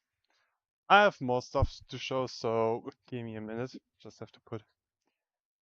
just have to put the plane back. I also have another plane, which is this guy. There we go. I have this one, which I could also start to paint since I have put the first layer on him. It's black.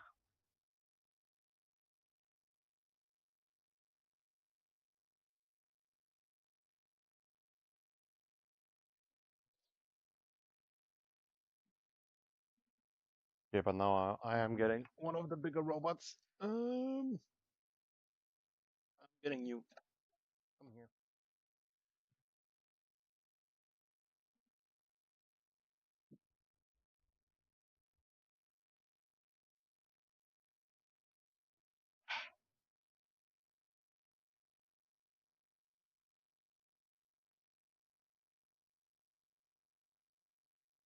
Yes, I have a lot. I uh, I will post the picture to all of you in a bit where I can show you. I have a display case, a big one, where all of these usually hang out. But there you go. That's the bigger robot that I have. He has like a big battle cannon and a big chainsaw for close combat.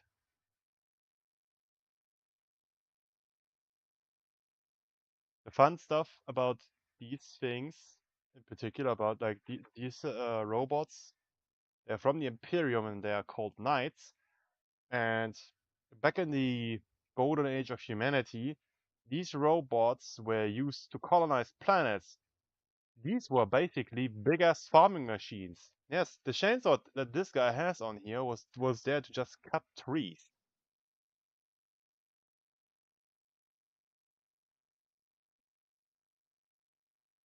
I will check my YouTube mentions. Give me a moment. I have a phone.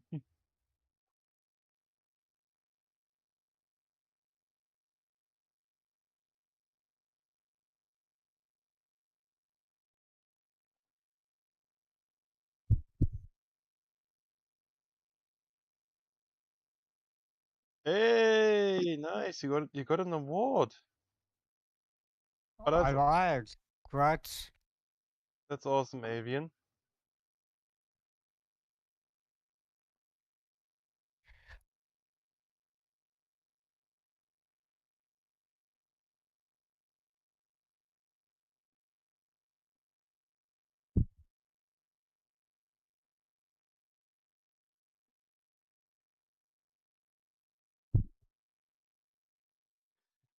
Damn, what's the damn about?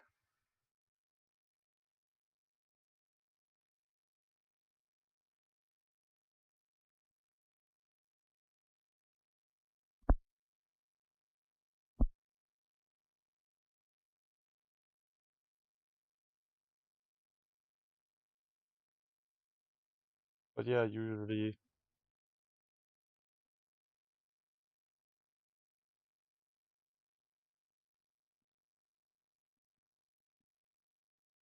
Hey, awesome! That's really awesome, Avian. But yeah, to give everyone an idea of like how a tabletop battle would look like, it would basically be like this, where like the models would be standing around on like a battlefield. You have some terrain, and then you get tape measure out if I can find mine. There you are.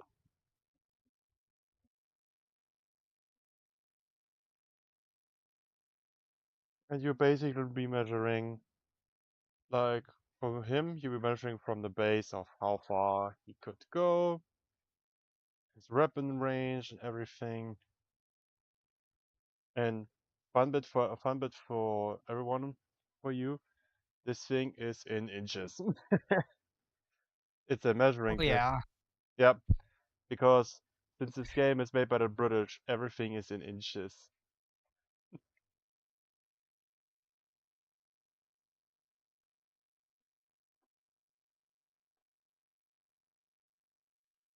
Yeah, I have to put all of you back. I am planning to stream Tabletop Simulator with Himmel, so then you could see an actual round of like 40k. So to be fair, you could basically just type in Tabletop 40k and look at just people playing it. So there are some. I could actually show that.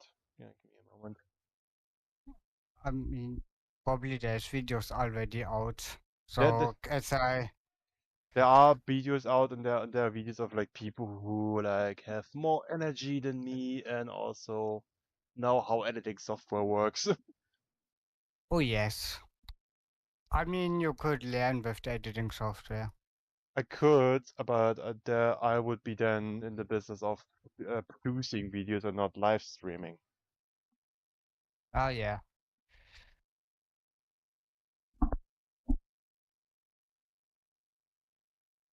And live streaming for me currently is just a bit easier to do. Oh yeah. I will keep the great funk here. And I have nine, and I have like eight out, no, 8 others of these. That's a thing. Yeep.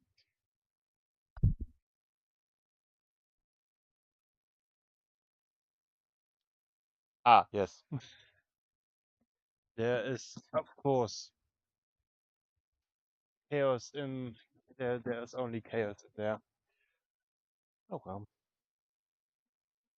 Oh, another thing I want to show. I also have big dices. Give me a moment.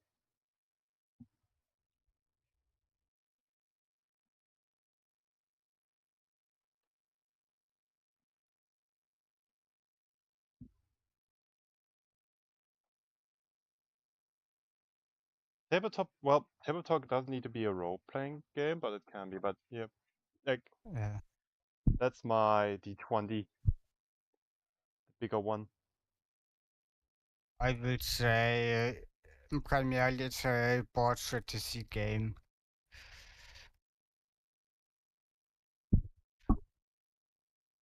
This one is made of a plastic, but I have a fancier one than this.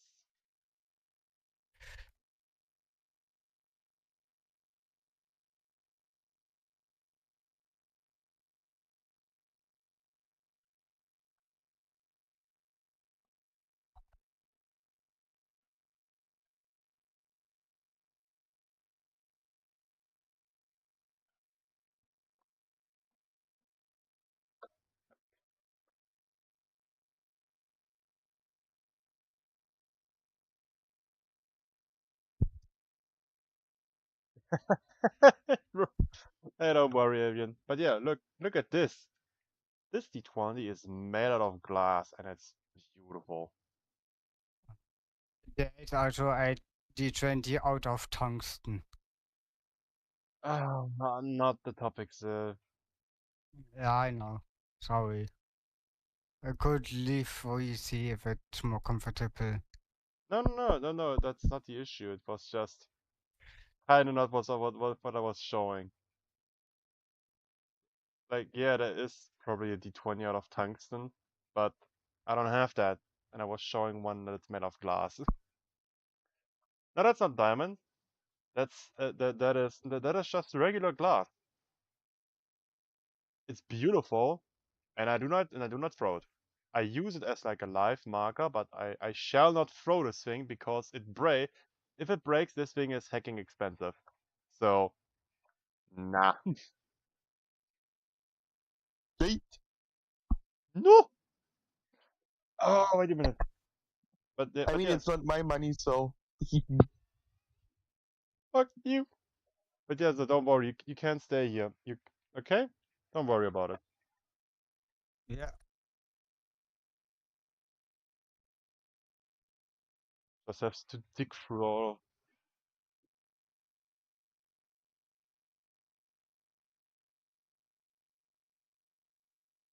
somewhere in here. Bottom.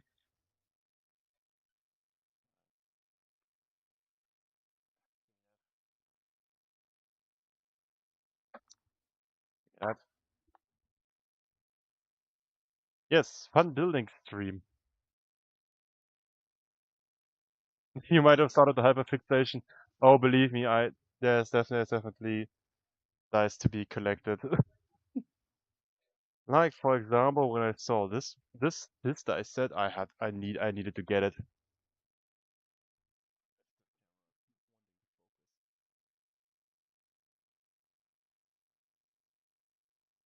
Look at this. It's a metal dice. It's if I remember correctly, it's called the Galaxy Dragon set. Although I would have to look it up. Ah, which I could probably do. I need space. Give me a moment.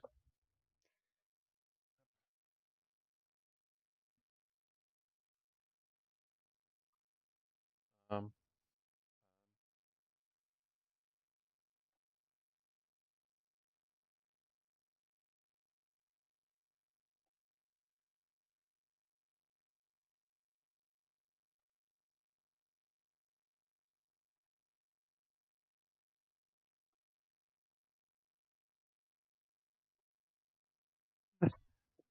there's a lot of dice. Well, yeah, and I have more. Have a look. And these are basically my playing dice, the dice which I usually take out to play with me. That was just my general bag of dice that I have laying around.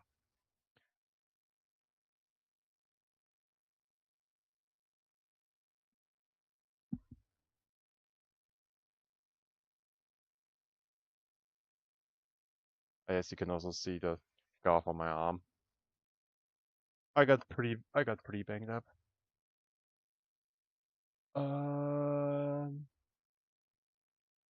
Make a new tab. I think that was.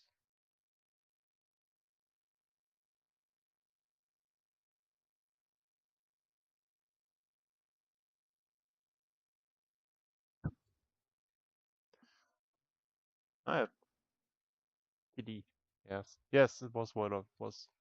Okay. That's this. Ooh. There we go. Yes. Ah, bad.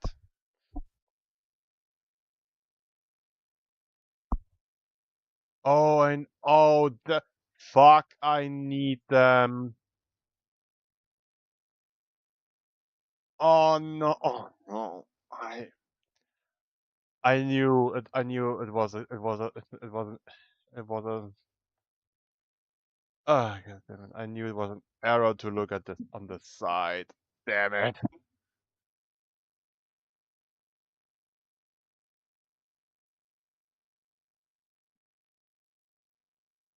Well, if you're looking at dice, Adrian, just look in the chat there.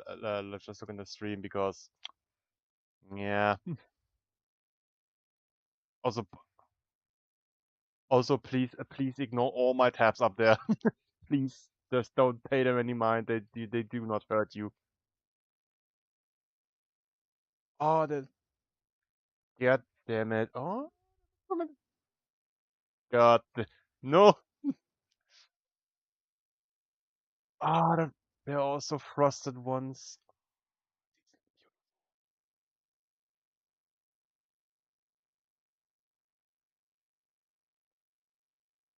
I've made a mistake of going on the side.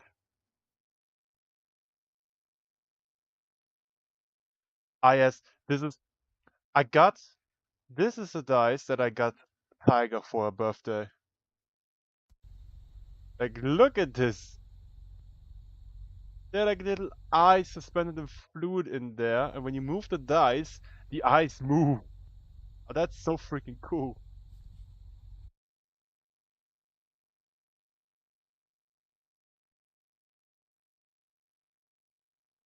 The site is called World of Dice. It's literally it's literally saying it up here. Yes, this is so awesome. Oh, do they have new metal dice? Yes, Dragon Siege Black Magic. That's what my dices work. That's what these dices were called. That's the dice that I have. Oh. I am on the dice side. I am looking at dice, and I'm regretting every second of it because my brain be like, I want these. Stop it. It's exactly like with the Warhammer 40 case. You go on there to just like, well, what does this cost? Oh, there's this. Oh, there's this. Oh, they have new models. Oh, yeah.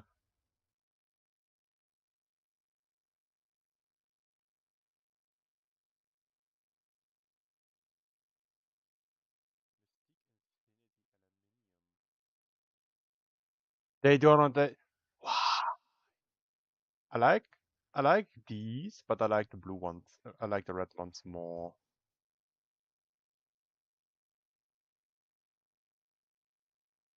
Any dice I recommend depends on your liking. Do you want a metal dice or do you just want a plastic?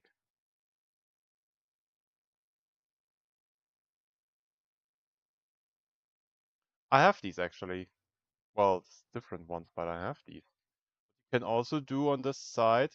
It's basically it's like this mystery box. You just pay like 4 euros more or less, and then you basically get a random set of dice.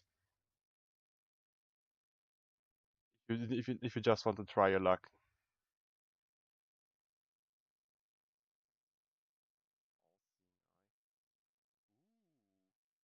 Have enough disposable income, I guess.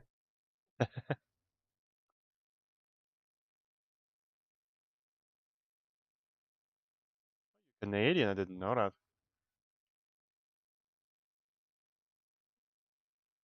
That's a fun dice. Um,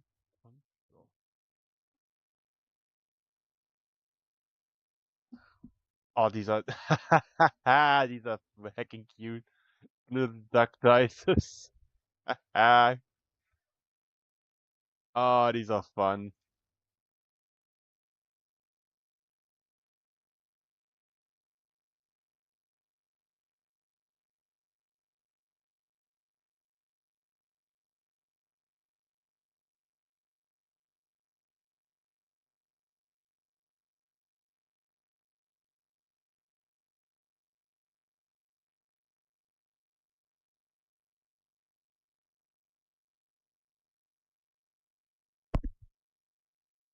Demon. Oh, look at these.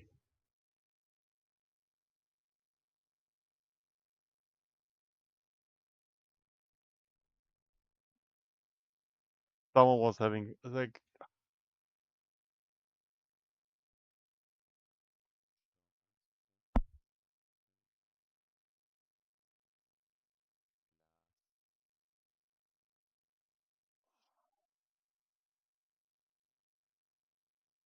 I want these, but they are hecking expensive. But I do want them. God damn it. No. These are made out of glass and they look awesome. They're just 100 euros. Ah.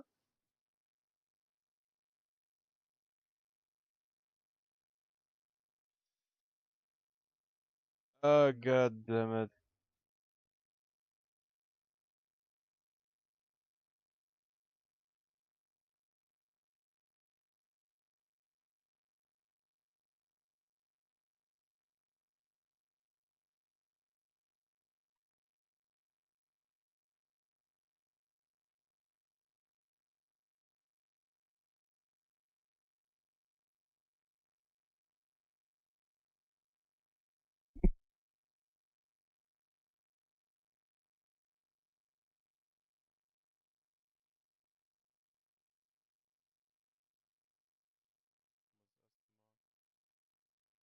Here you go.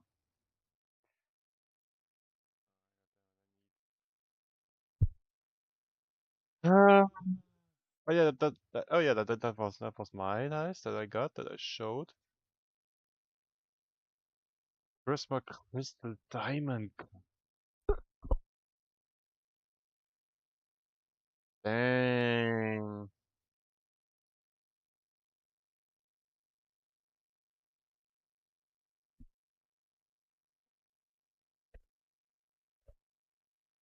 It's crystal. Apparently, it's crystal glass with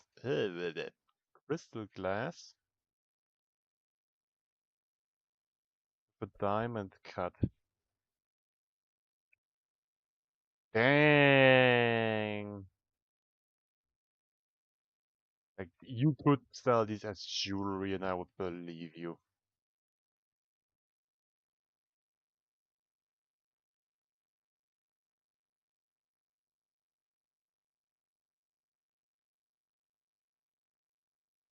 Those are really nice looking. They are. They look really nice. Are you looking in stream? No. Yeah. Yeah, no, I have your streamer, not your Discord stream now. Yeah. But yeah, they look amazing. Oh damn. Like I would believe you that these were made to be jewelry. Yeah, but 130 is a lot. Hello. Yeah, it is a lot. Hello, Marlon. Welcome back, Marlon. Welcome back. And I made the poor financial decision to look at the dice side again. Stop it. D20 always. Dragon Gem. No. Oh, Shut up. it's only 60, but it's only 60 euros, and it's a really beautiful dice. Damn it! Ah! No, don't.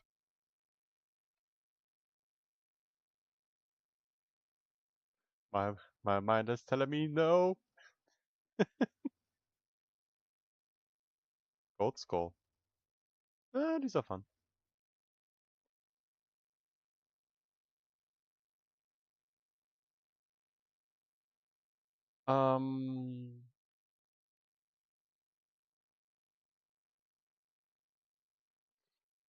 Ba-ba-ba. One more 40k.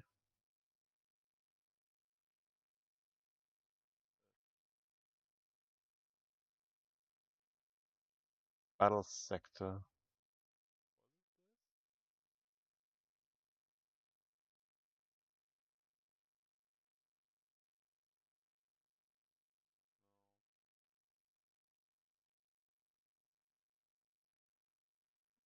I'm looking for it.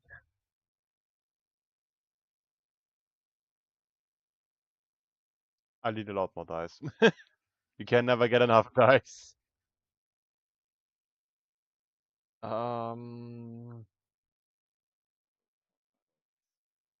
This?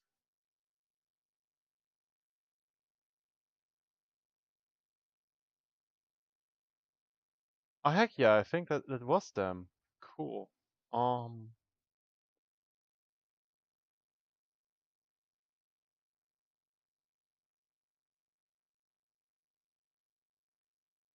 Wood.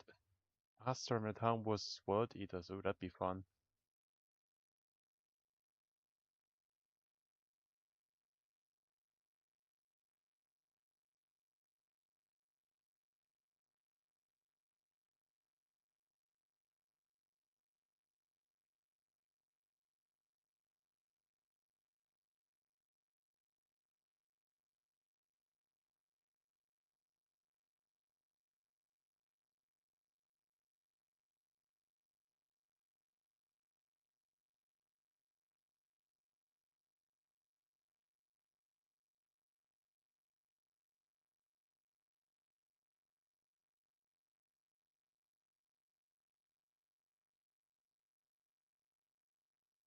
Wasn't this a guess, or am I just blind?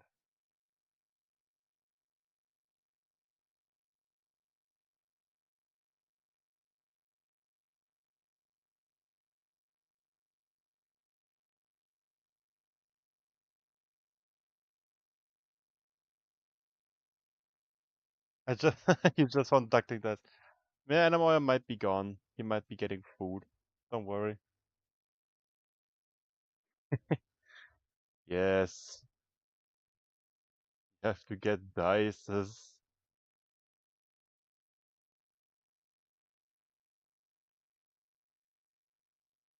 The Imperium of Man is beset on all sides, and today that threat is Tycho and the Tyrannid.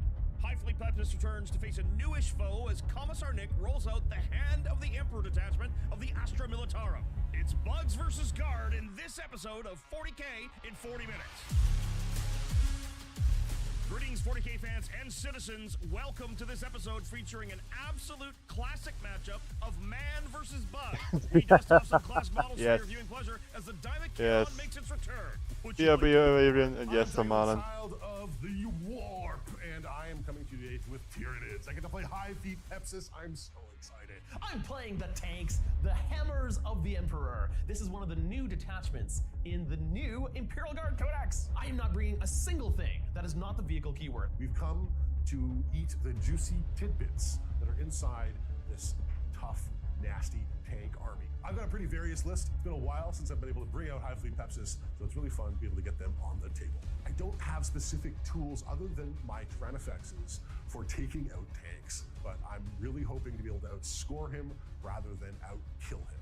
I do have lethal. Yeah, against what I'm his building entire next army, 'cause is he's probably really in my riders. It might not be the most competitive way to play this. I think you probably should put some infantry in it, but who cares? I want to play tanks. The plan is to use the armored might of the Emperor to storm onto objectives with some of the bigger guns holding back a little bit to shoot out the enemy. Tyrannosaurus need to go as soon as possible. If I get them down, that means my tanks are probably pretty safe. I gotta play the kill my opponent dead strategy and hit him hard enough and hopefully he doesn't get back up. It's gonna be a blast, and I can't wait. So let's get to it. For the high fives. Today's deployment is also an absolute classic. It's a Dawn of War long edge deployment. Our mission is Purge the Foe. From turn 2 forwards, players will score 4 points for holding an objective and 4 more for holding more than their opponent does at the end of their command phase. All kill scoring is done at the end of the battle round, and players Yeah, score 40k tanks look killing fucking unit cool. and 4 more should they kill more than their opponent. Our mission Yes, special hydration is told me back. adapt or die twice per battle up. So you are going to see a 40k like tabletop battle from like these guys. So plus they have more energy and also know how to edit. So they have. This is probably going to be very interesting to see. Also for me, since To drawing a secondary mission card, that player can draw another secondary mission card, then shuffle one of those 2 secondaries back into their deck. This is in addition to the available New Order stratagem. Deployment! Deployment! On the far left, I've got a Scout Sentinel, Tank Commander with a Battle Cannon over here. I've got a Rogel Dorn Commander over here. I've got a Melta Cannon Hellhound, Executioner Plasma Cannon Lehman Russ over here. On my home objective back here, I have a Basilisk. Demolisher Tank Commander over here. Then I've got 2 Vanquisher Battle Cannons, because if one misses, at least the other one probably won't, right? Right? Another Hellhound over here. Over here, another Scout Sentinel, another Rogel Dorn Commander, and lastly, bringing up the right flank, Exterminator Autocannon Lehman Russ. Across from you, you've got a lot of Diamond Hurons. So 1, 2, 3 Diamond Hurons. They're a legend. They're awesome. 200 points of nasty. Gene Stealer's Broodlord. I've got 2 Tyrannosaurus with big rupture cannons. A Biovore has spore mines around him that is me firing at you and hopefully scoring some points with those. Got some Venom Thropes. I got Lord Wigglesworth with his Tyrant Guard. I've got some Termagants. I've got some Hormagaunts and a Trigon in reserve. Right, reserves. Maybe I should have put some other stuff in reserves. Oh well. Nick, that's a lot of tanks. I don't know what I'm gonna do about that many tanks. I mean, there's like 1, 2. Oh, come. Is it good? Oh, Can I one? No. Can I one? No. I promise I'll miss with my Vanquisher Cannon. Oh, you're gonna have 2. Okay. One for each Vanquisher Cannon. What are you doing? Stress eating. yes, this is also how 40k goes. You're just having fun, good old fun. You haven't missed a whole lot, Avian, so don't worry. I need to put the Great A Shunk away. Make space.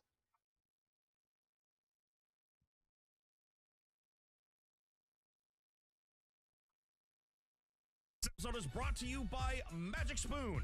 Magic Spoon fits a variety of diets. It's high protein, no sugar, and great for carb-conscious lifestyles. I know! Magic Spoon treats have 11 to 12 grams of protein, 1 gram of sugar, and 1 or 2 grams of net carbs, so I can always get the fuel I need on the go. I really like the new Magic Spoon granola. It keeps the Magic Spoon promise, too. Right? It's got 13 to 14 grams of protein, 0 sugar, and only 4 to 5 grams of net carbs in each serving. As someone who can't tolerate gluten, it's always difficult to find wholesome and delicious options, but Magic Spoon is perfect. But don't just take our word for it, right, JT? That's right, guys. You can try Magic Spoon today.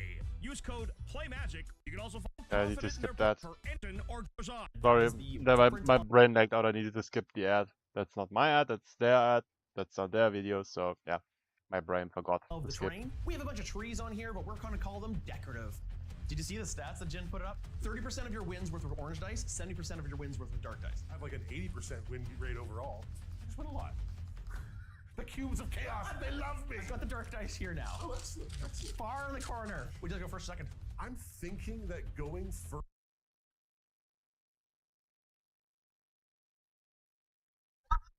Many what like piece? I mean like this was what I'm doing now?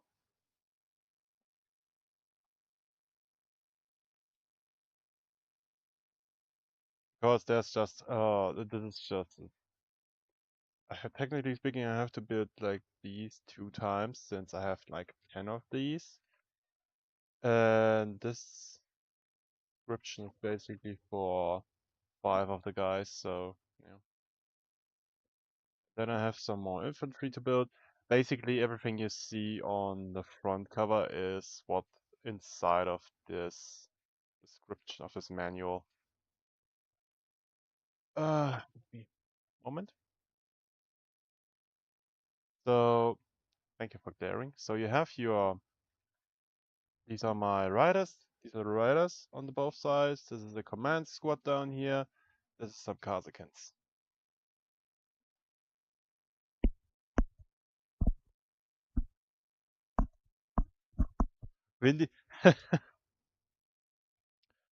Vindicators.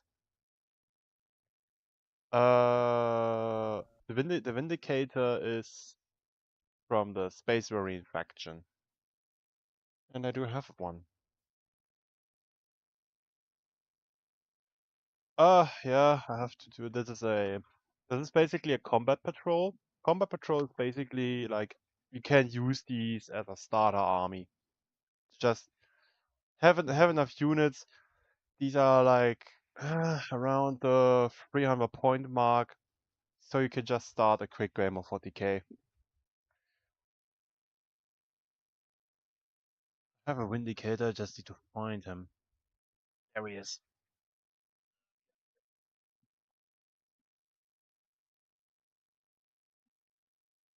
There he is. That's my Vindicator.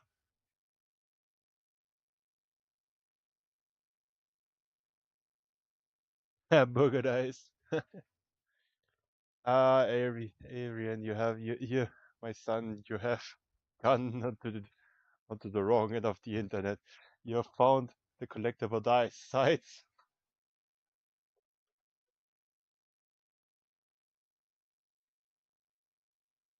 Oh.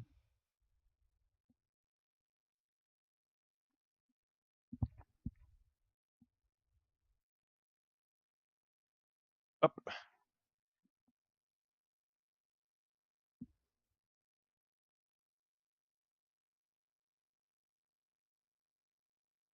Nope, I didn't want to do that. First is actually going to be good for me. It will make sure that Nick falls behind in the scoring, and I think that my plan is to outscore Nick, not outkill him. This kind of list would love to go first. I'd love to get some board position. 4. Oh, tie! Once more! 5. It's Nick going first. Good luck. Good luck to you, Nick. Nick has won the roll-off to go first. Ooh, I'm going second. This could hurt. Nick moves his scout sentinels forward as he's going first. Come on, you apes! Do you want to live forever? Do your scout moves before we start Nice. here. Well, yeah.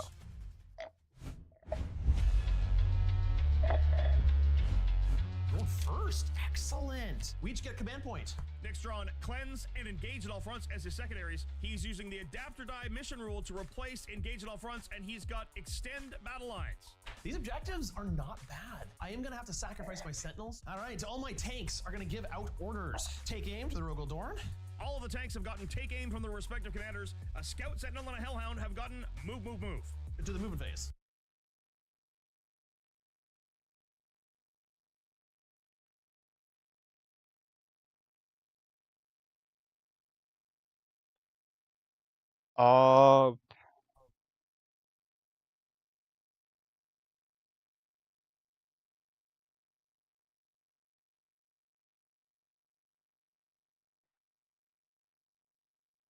Not completely sure, but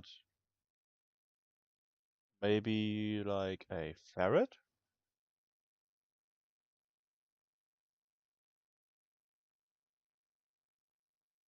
BRB, normalen.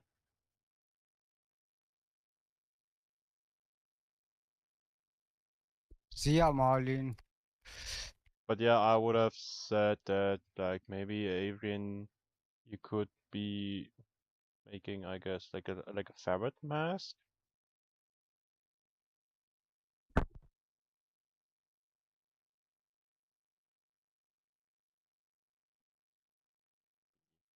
Scout Sentinel moves up onto the right side no man's land objective. Scout Sentinel number 2 moves up onto the left side no man's land objective. I've got good mobility with this army. Hellhound with a move moves to the center objective marker. So the Rogaldorn will then move up to be here.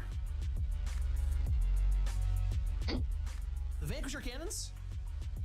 So Rogaldorn is just going to move up, get ready for next turn.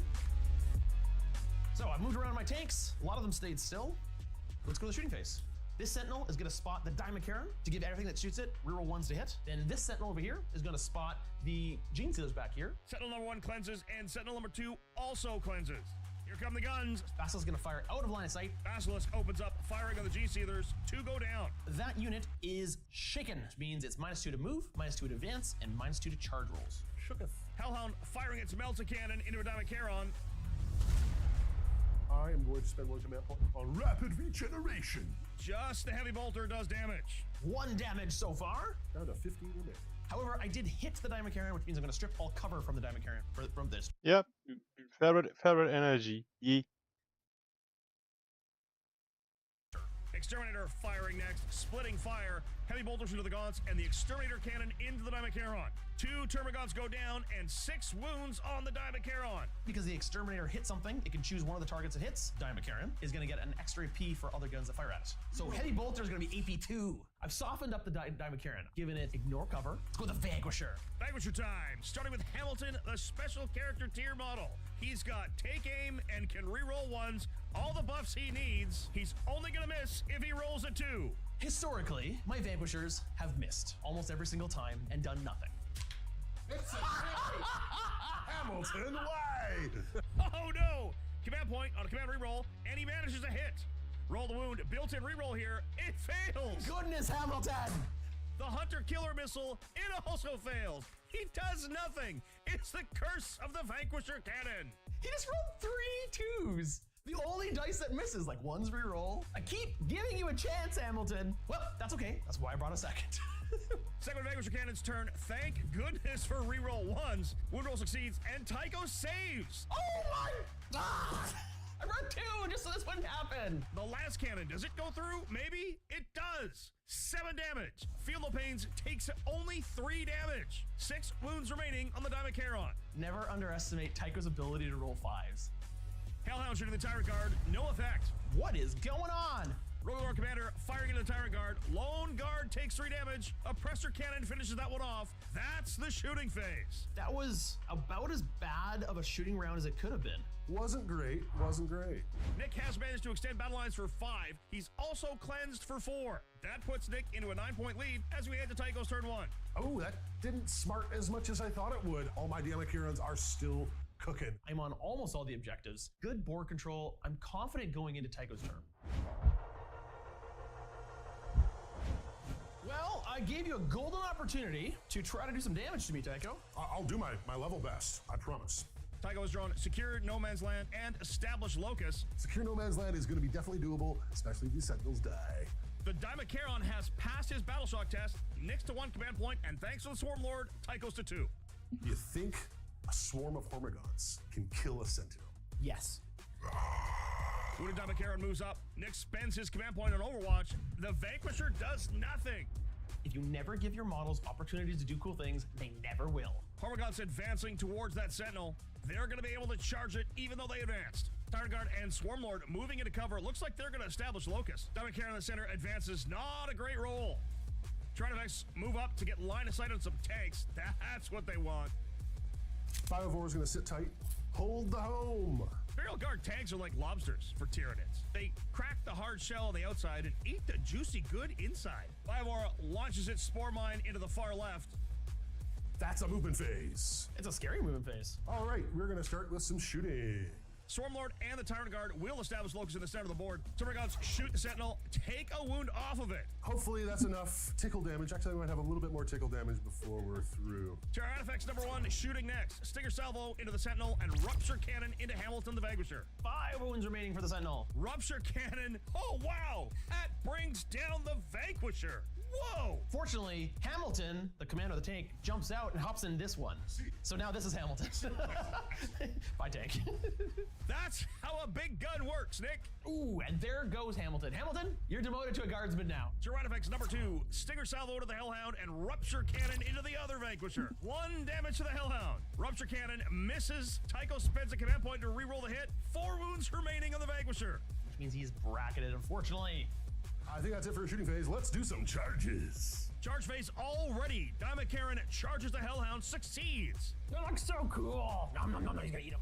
Dimekaran on the left flank charges the Sentinel. He's also in. Gene Stealer's also charging that Sentinel. Just make it in. Hormiguns charge the last Sentinel, and they have surrounded it. Okay. Fight phase now. Dimekaran into the Hellhound. 6 damage. 5 wounds left on the Hellhound.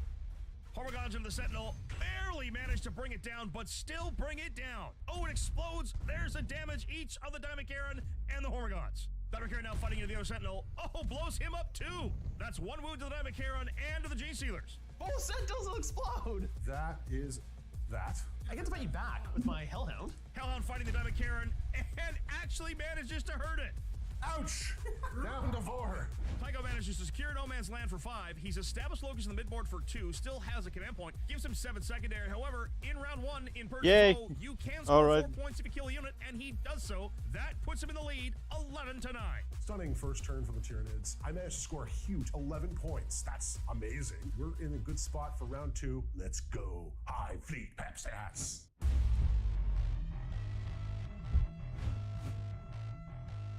Here we go into my turn. I have to kill at least one of these Tyrannifexes. I'd love to kill both. So we start my turn. I get a command point. Nick has pulled Cull Horde and Overwhelming Force. Kill stuff on objectives and kill a unit of 20 models or more. Vanquisher passes Battle Shock. Nick scores 4 points for holding 1 primary objective. He does not hold more. That puts him to 13 to Tycho's 11. Take aim goes out to all of the tanks except the Lehman Russ Exterminator. Here we go. He's gonna stay still so that he gets heavy. That's gonna give him a +1 to hit, in addition to take aim, which gave him +1 ballistic skill. Hellhound on the center moves to get within 9 of both the Dimekarans around it. So I got options of shooting one of these 2 Dimekarans, depending if this one lives. Executioner moving on the left objective. Rogaldorn Commander follows in behind. Tank Commander following the Rogaldorn. It's a tank train. Choo-choo, boom, boom. Exterminator moves up, tags the objective. Second Rogaldorn Commander moves towards the center, giving himself some options for fire. And then the Basilisk is going to stay still, so it gets heavy. Hellhound in combat falls back, and Nick spends a command point on tactical withdrawal to allow it to shoot after falling back. Think that's movement. On to the shooting phase. Hellhound that fell back splits fire. Heavy bolters will go to the Tyrannifex, and the Melta-Cannon and Hunter Killer will go to the Dimekaran. Heavy bolter, no damage, but Nick will use that to deny cover on the Tyrannifex for the rest of the shooting phase. And then the Melta-Cannon BRB, D3 shots. 3s. All 3. 5s to wound. None of them! I'm gonna use my Hunter Killer rocket. It misses. Everything misses. Hellhound number 2 shoots everything into the Dimekaran. 2 damage with a heavy bolter. Melta-Cannon goes through. 7 damage. That is a Dimekaran down. Demolisher firing the last cannon and Hunter Killer into the Tyrannifex with no cover. Tiger responds with rapid regeneration for a command point. Rest of the guns go to the Hormiguns. The last cannon into the Tyrannifex. It hits. Does it wound? It does not. Not good. Hunter Killer rocket. It hits. It wounds. D6 damage. 6 flat damage. So I get 6 field no pains. I save 2 of them, so I take 4 damage. I'm down to 12 wounds. Hormiguns taking fire next, and they lose 6 bugs.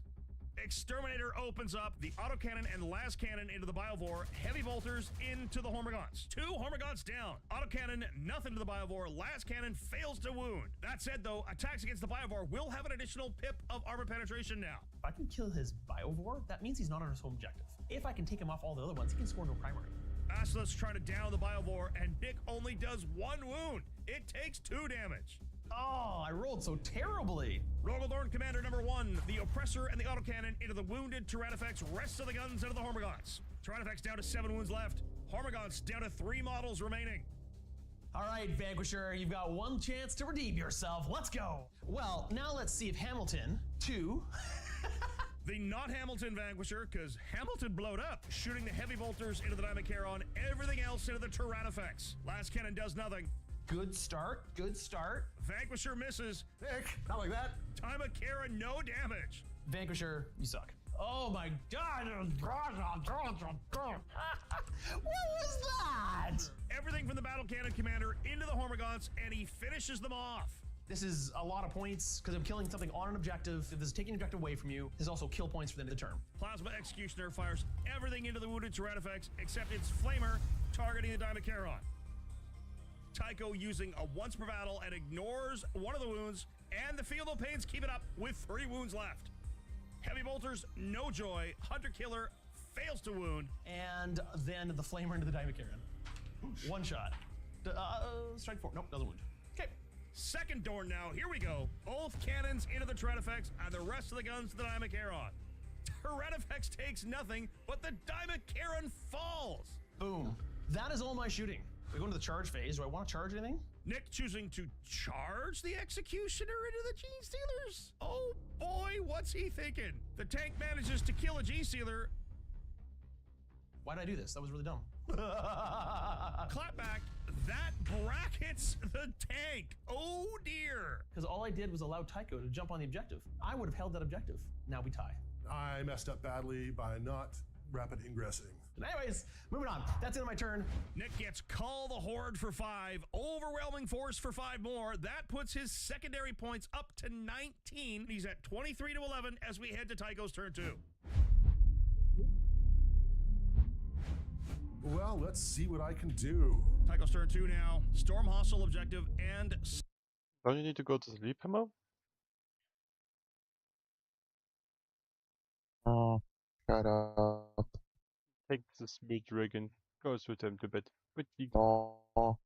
really goes You into... need to It really takes the No. Smooth Dragons to bed. No. sleep Yes. is No. important, Drago. Yes. Shut the fuck up, sir. Stay out of this. No, You no, just- never. You just have the small dragons with the tiger mommy taking them to bed. Sir. They're trying to get back to the PC. I like trying sneaking around you. Like the one video with the owl. You know what I mean?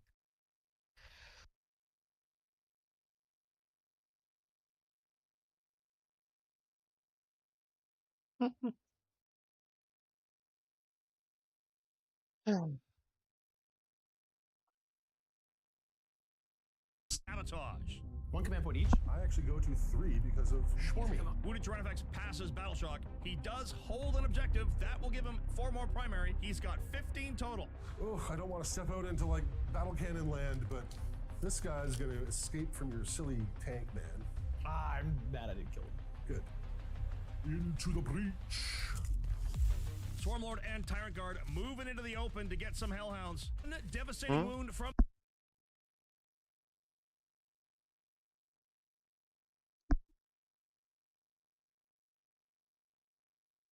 You going to sleep? You should, yes. Yeah. You have Right early shift. Good, Drago. We can play a game together tomorrow.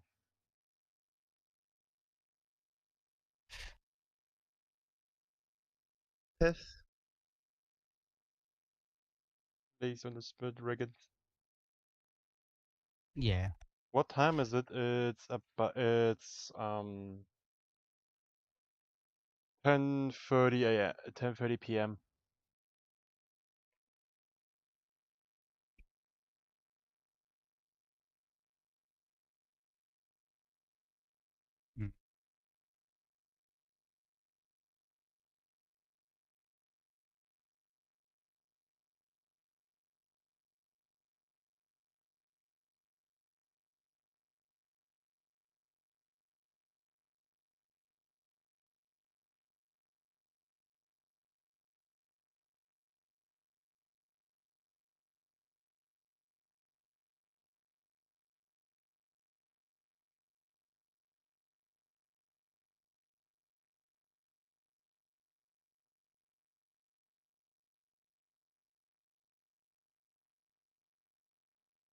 Strangle Web. Nice. See, look, I'm not scared of your Vanquisher anymore.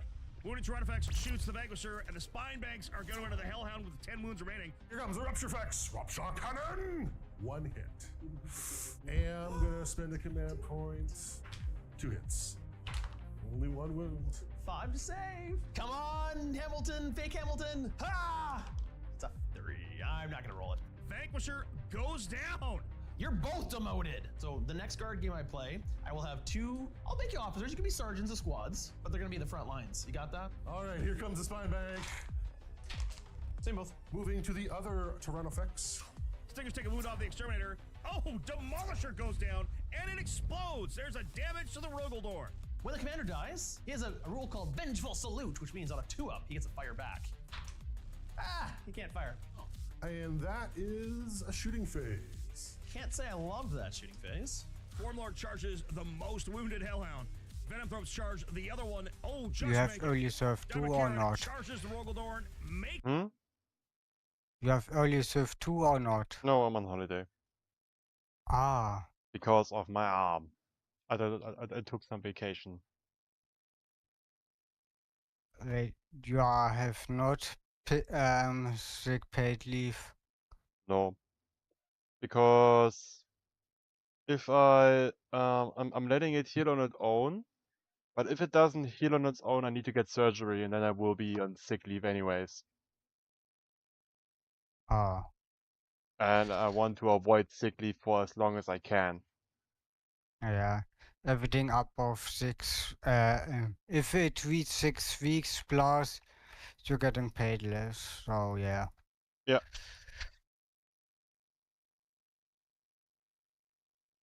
So like I said, as long as I don't have, as long as I don't need to, I shall not.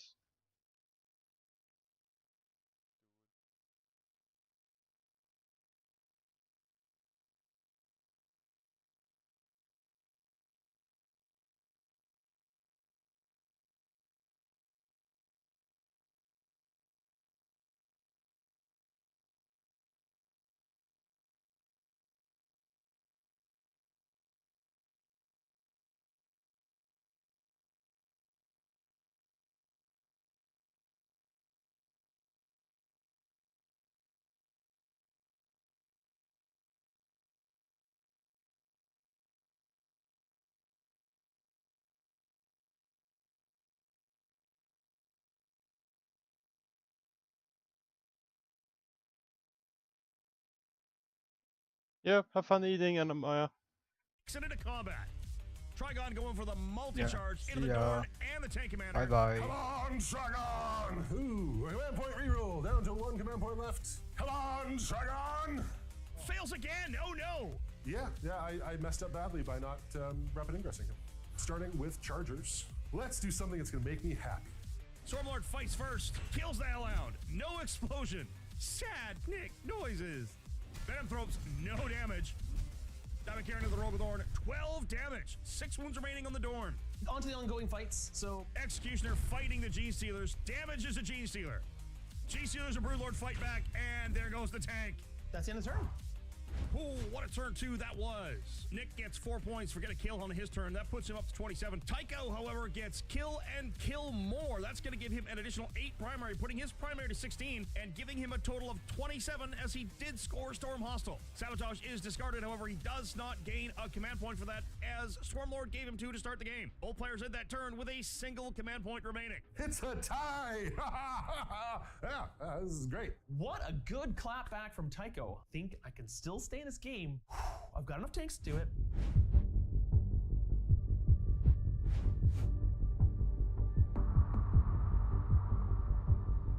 get them in. All right, here we go. I get a command point going up to 2. Turn 3 now. Nick's pulled, engaged on all fronts, and marked for death. The Biovore, the full-strength Tyrannofax, and the Trigon have been marked. Rogaldorn passes his battle shock. Once again, all the tanks except the Exterminator are getting the order, take aim. Because you said God damn it. I wanted to pull up the cover that's covering the needle for my glue, and it pulled out the needle and fell down to the floor. Oh. Nick does score 4 points on primary for holding an objective, puts him up to 12 primary to add to his 19 secondary. We are going to go into the move phase, and in the move phase, I'm going to spend 1 command point on tactical withdrawal, which allows this tank to fall back and still shoot like normal, to be able to get engaged on all fronts and also still shoot. I'm going to give you the center. You can have the center. Exterminator tank moves into that top right. Rogadorn commander moves towards Swarmlord, staying away from the center. He's going to stay still, so he can fire over there if he wants to. Tank commander moving into the terrain feature to be able to shoot out of the building. Let's go into the shooting phase, proper fire everything. This Rogadorn tank is damaged. Rogadorn in combat is going to try to fire here. Nick spends a command point on final hour to fire without penalties. Nice. However, all his guns become hazardous. Isn't that cool? He's basically like overcharging the engine, just like, get her all she's got, Captain. Hellhound firing first now, going to try to finish off that wounded Tyrannifex. No joy. But he's going to score me points in a second. Exterminator's next, firing everything into the Termagants. 3 with the autocannon. Heavy bolters kill a couple more. Basilisk firing everything into the Trigon. Tycho spending a command point on rapid regeneration, trying to keep it alive. Only takes 3 damage from the Earthshakers, though. You are also shaken, which means that you are -2 to movement, -2 to charges, and -2 to advances. Rogadorn firing its non-blast weapons into the Dimacharon and the rest of the guns into the Trigon. Oh, brings it down to 8 wounds. Lowly Stubber does a wound to the Dimacharon, though, brings it down to 14. I owe you a whole bunch of Gets Hots from this Rogadorn for their final hour stratagem. That's a lot of Gets Hot results. If I roll 2 1s, he's dead. I rolled 1 1. He's down to 3 wounds. So I've got 2 tanks left. This is really big. I gotta get the right order. I gotta do the right amount of damage. If I split fire too much, I got a button for that. I agree. Rogadorn commander out in the open, splits fire. Cascadator and the heavy stubbers fire to the Termagants, the pulverizer, heavy bolter cannon, and autocannon into the Trigon, and the Meltas are going into Swarmlord and friends. Castigator into the Termagants first. Oh, they're so dead. That's a kill for Nick. Pulverizer cannon X down to 2 wounds on the Trigon. Trigon alive on 2 wounds is not good. Meltas go to Swarmlord and his Tyrant Guard, kills one of them. I got 2 wounds over here. I have to kill this. This has to die. All right, it comes down to the tank commander. He's all that's left in the building right here. Sends the battle cannon into the Trigon, overcharged plasmas, bolters, and heavy stubbers into the wounded Tyrannifex. Split fire. Oh, don't fail me now. Battle cannon into the Turagon. D6 plus 3 shots. On 3s. Only 2. On 4s to wound. I mean both. 10. Oh, that's so frustrating. Now into the Tyrannifex. Commander fails to do any damage.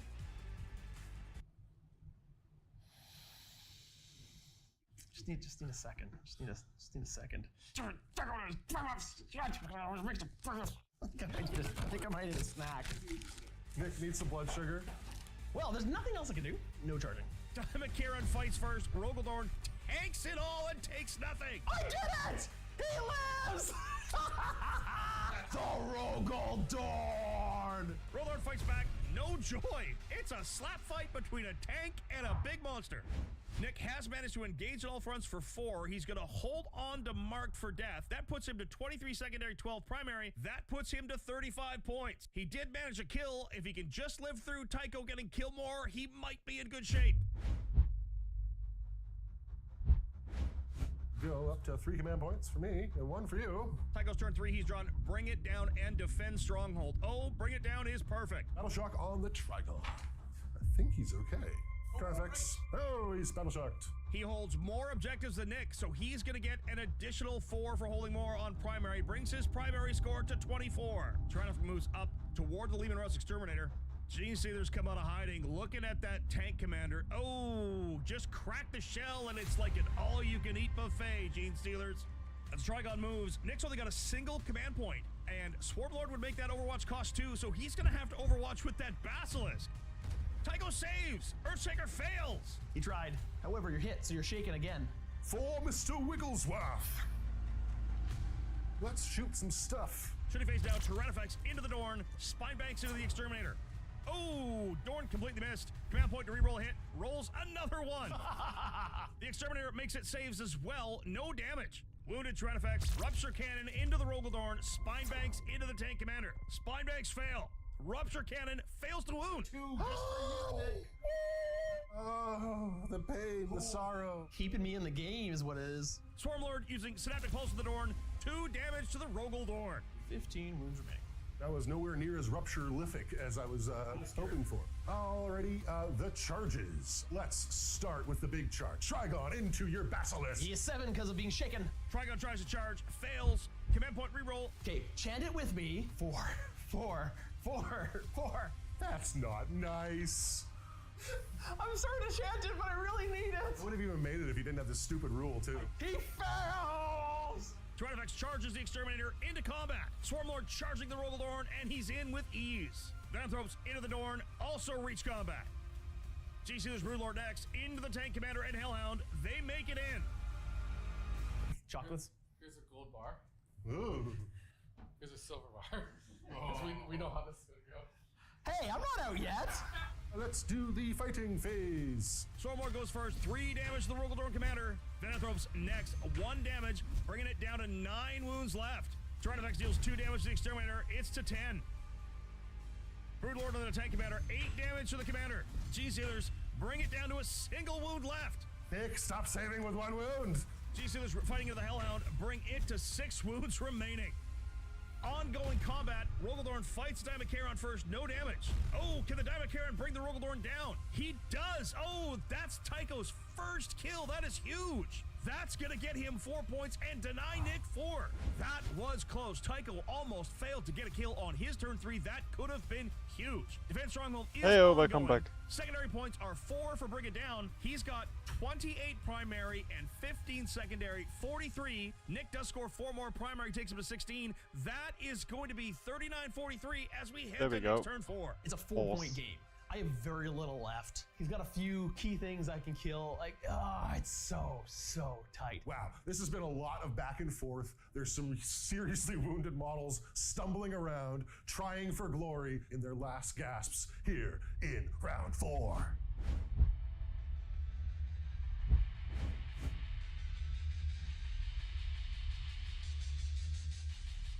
Going into turn 4 here, and not much left in the gas tank. Command phase, I've given take aim, take aim, take aim, take aim, and this tank over here is too far away, so it's got nothing. Nick still has marked for death, and he's pulled Secure No Man's Land. Oh, Tank Commander passes Battle Shock. Only 4 points for holding 1 primary objective, and not more than Tycho does. That puts us to a tie game, folks, 43-43. Movement phase. Hey, welcome back, Ruda. Retreat. That's gonna let it fall back and still shoot. This has to go perfectly. It's not going well. You're losing tanks faster than you hoped. I've got to deny you points. I've got to get points. Both these things are tough to do. We're gonna start the shooting with this commander tank. He's gonna shoot everything into this Trigon. Gotta kill him. He's got take aim, so +1. However, he's damaged and in combat, so it's -1. So heavy bolter shot, sustained. Ooh, nothing there. Might as well recharge. Only got 1 wound left. Plasma guns. I missed them both. And then D6 +3 shots with his main gun. I got 6 shots. Hitting on 5s. 1 hit. It's a wound, no! Saving on a 4. It's a 4! Oh, save is made. Hazardous, okay. Hellhound, everything in the wounded Tyrannosaurus, nothing. Rogaldorn firing next. Pulverizer goes into the Tyrannosaurus as well as the autocannon. The rest of the guns into the Swarmlord and the Tyrant Guard. Big giant gun into the Rupture Cannon. D6 +3 shots. Oh, come on. 4s, so I can reroll 1 hit roll. So just 1 hit. This will kill you if it wounds you. It does wound you. So saving on a 4. Look into my eyes there. It's a 1! Rerolling. Oh, come on! Just give me this! I can do it! I can do it! Now you got your autocannon. I don't wound. Stubber does the damage to the Tyrant Guard. Melta vaporizes the last one. Basilisk takes down the Trigon. That's 5 for marked for death. Got some points. Exterminator shooting everything into the Swarmlord. Autocannon does 2 wounds, and that's all. Ongoing fight phase now. Broodlord into the Tank Commander. He goes down, but does not explode. Rogaldorn Commander trying to run over some Vananthropes. Manages a kill. Swarmlord into the Dorn. Chops it down. Another tank down, and no explosion. That is absolutely huge. That is a kill on Tycho's turn for sure, but a kill for Nick as well. Nick manages to score 5 on Marked for Death and 2 on Secure No Man's Land. That puts him up to 50 to Tycho's 46 as Defend Stronghold completes.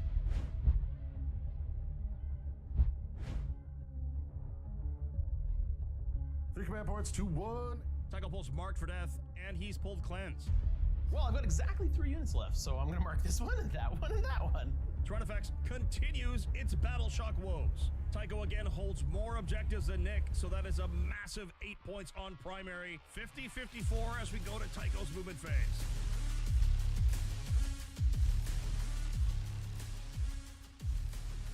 Overwatch.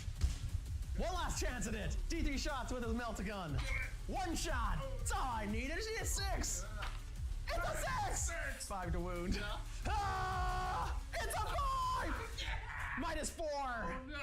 Uh-oh. If you roll a 6, I will be so pissed. Oh, good. Take 3 damage. It's enough, but I did it! He killed my Tyrannofax. What is going on? Well, it's fine. Venomthrope's heading towards Nick's home objective. Shooting time. Stormlord firing the Hellhound fails. Tyrannofax shoots the Exterminator, and the Exterminator lives on a single wound. I'm still in the game. Dimakaran cleansing an objective. That's an interesting use for that big beastie. Stormlord charging the Hellhound, he's in. D-Sealers charge, they're in. Venomthropes fail their charge. Command point reroll, they're in. Can't wipe me off the board. Let's go. Stormlord into the Hellhound, only 3 damage. Broodlord finishes off the Hellhound, and no explosion yet again. Wowie, wow, wow, that Overwatch was clutch. That gives both players 4 points for a kill and no kill mores. However, that does give Tycho an 11-point lead over Nick. I have 2 tanks left, 1-on-1 wound, and an artillery that you've engaged. You have taken me off of all the objectives. You have enough points that even if I were to magically score all of my secondaries and score my points for primary, I couldn't catch you because all you have to do is stay still where you are and you would win the game. And that's where they're going to call it. 75-64 after paint. Your victor, Tycho, and the High Fleet Pepsis. Thanks, boys, for a fantastic game. That was a lot of fun to watch. Really appreciate the back and forth, all the big guns, and I wish there were more explosions, but hey, we can't have it all. Well done, Tycho. Congratulations. Close-fought game. Very. And if my dice had just been a little more cooperative at times, the retribution for Hamilton will be swift. What an amazing game. This went back, forth, round and round. Tune in next time as the court-martial of Hamilton happens. I think if Hamilton had sunk his damage home early, I would not be in the position I'm in here now. Nick, you fought really, really hard. Thanks for watching. That was a lot of fun. I really like the new Guard Codex. All right, now where's Hamilton? Thank you for watching, and until next time, play on. Thanks again to this episode's sponsor, Magic Spoon. Remember, use code PLAYMAGIC or go to magicspoon.com. It is not my sponsor. Boop.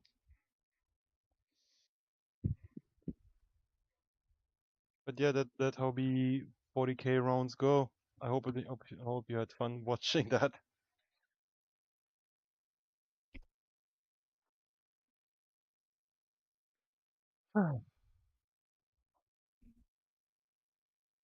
Yeah, the tank lost because of, well, very bad dice rolls.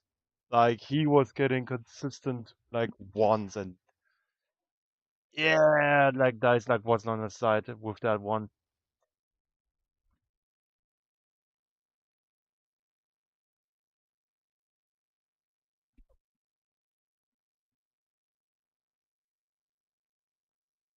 Maybe there are, like, maybe there is, like, a round where he does, like, do a lot of damage, but yeah.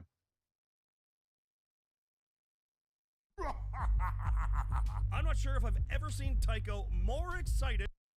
I'm doing a bit nothing next because I need to give my wrist a bit of a break, and it's getting like really late outside, so I'm gonna quiet it a bit down. Than he is today. The plague is coming! I'm terrified! Something about a 6'3" ginger chaos enthusiast warms even my dark heart as Tycho gets to take on Nick with a new Death Guard detachment. It's Death Guard versus Astra Militarum in this 40k in 40 minutes. Greetings, 40k fans. Your host, JT the Voice here. You know, it's almost like we've had a new codex every 2 weeks lately, and I gotta say, I am so here for it. New ways to play, new armies to paint, new models to use. It's like Grotmas every day. We're doing Mortarian's hammer. Astra Militarum at your service. Today, Nick trots out his Astra Militarum Hammer of the Emperor into Tycho's Death Guard as he headmans Mortarian's Hammer. It's hammer on hammer. All we are missing is someone who loves Thunder Hammers. Maybe if we say his name 3 times, he will appear. Space Marine Steve, Space Marine Steve, Space Marine Steve. Ah! Today we are playing Linchpin with a Raise Banners mission rule. If the player whose turn it is does not control the objective marker in their deployment zone, they'll score 3 victory points for each objective marker they control. However, if the player whose turn it is controls the objective marker in their deployment zone, they'll score 3 victory points for controlling that marker and 5 victory points for each other objective marker they control, up to 15 victory points per turn and 50 for the game. Raise Banners will allow any battle line unit ending their turn on an objective they control to score an extra secondary point. The Death Guard have a new codex, and by all accounts, it looks to be fairly strong. We're gonna see if I brought enough guns to take it down. I gotta play Nick today. Super excited about that. He's playing his guard. This is gonna be fun. I like playing against the guard. They're squishy. I bet Nick's bringing Vanquishers if I know him, and if I know him, they're gonna miss. I'm playing the Astra Militarum today, and I brought the Hammer of the Emperor detachment. This is a detachment that benefits tanks, and I've brought a few of them. Leading my army, of course, is 2 Rogel Dorn commanders, and they're going to be giving out orders to my tanks and keeping that line alive. They're my heavy lifters. Them and my 3 Lehman Russes. He's got 10 Cadian shock troops and 10 Death Corps Krieg, 2 Toroks. In his Toroks, he's got a squad of combat engineers. In the second Toroks, the combat engineers and the Krieg heavy weapon squad. The engineers, then of course, grenades for free, and their burrowing mine means that if I can get these Toroks in the right place, combined with their flamers, and combined with the heavy flamer Krieg heavy weapon squad, ooh, I can do some serious hurt to a single unit first turn. 2 squads of 10 Kazarkin, 5 Attilan Rough Riders, 5 Ratlings, and a Scout Sentinel, and a Tech Priest, a Lehman Russ Demolisher, a Lehman Russ Executioner. I'm also giving Hamilton another chance. This is one of the named miniatures from our special character tier on Patreon, and I've given him a bit of a glow up. It's ready to damage, and if you fail me again, so help me. I am super excited about bringing the Lord of Poxes. This is an amazing new model, and I had the pleasure to paint him. This is a bit of a different style for me. I'm doing a very mechanized, but not a lot of the crashing, smash 'em up models that I'm used to playing with. Tycho has 5 Plague Marines, 2 squads of 2 Mephitic Blight Haulers, a Hellbrute, 3 Fetid Bloat Drones with heavy blight launchers, a Fetid Bloat Drone with a Flesh Mower, that would be Cuffs, 3 Plague Burst Crawlers, and 10 Poxwalkers. My deployment strategy is probably to stay out of line of sight as best I can. I've got some nice reserves coming in that hopefully can make sure that Nick can't leave his corners unprotected, which means he's hopefully going to be bunched up into his deployment zone so I can pelt him with mortars. It's going to be perfect. This episode is brought to you by Deadly Print Studios, and more specifically, their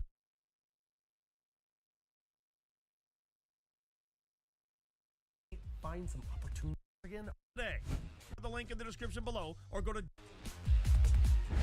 my Kassergan are going to go into reserves. I think they're going to come in on the sides and hopefully find some opportune targets. Tycho has 5 Blight Lord Terminators and 3 Death Shroud Terminators in reserve, most likely to deep strike. I am deploying first, and I'm going to infiltrate my Poxwalker. Excellent. They're scary. A unit of Cadian shock troops back here on my home objective. Mephitic Blight Haulers.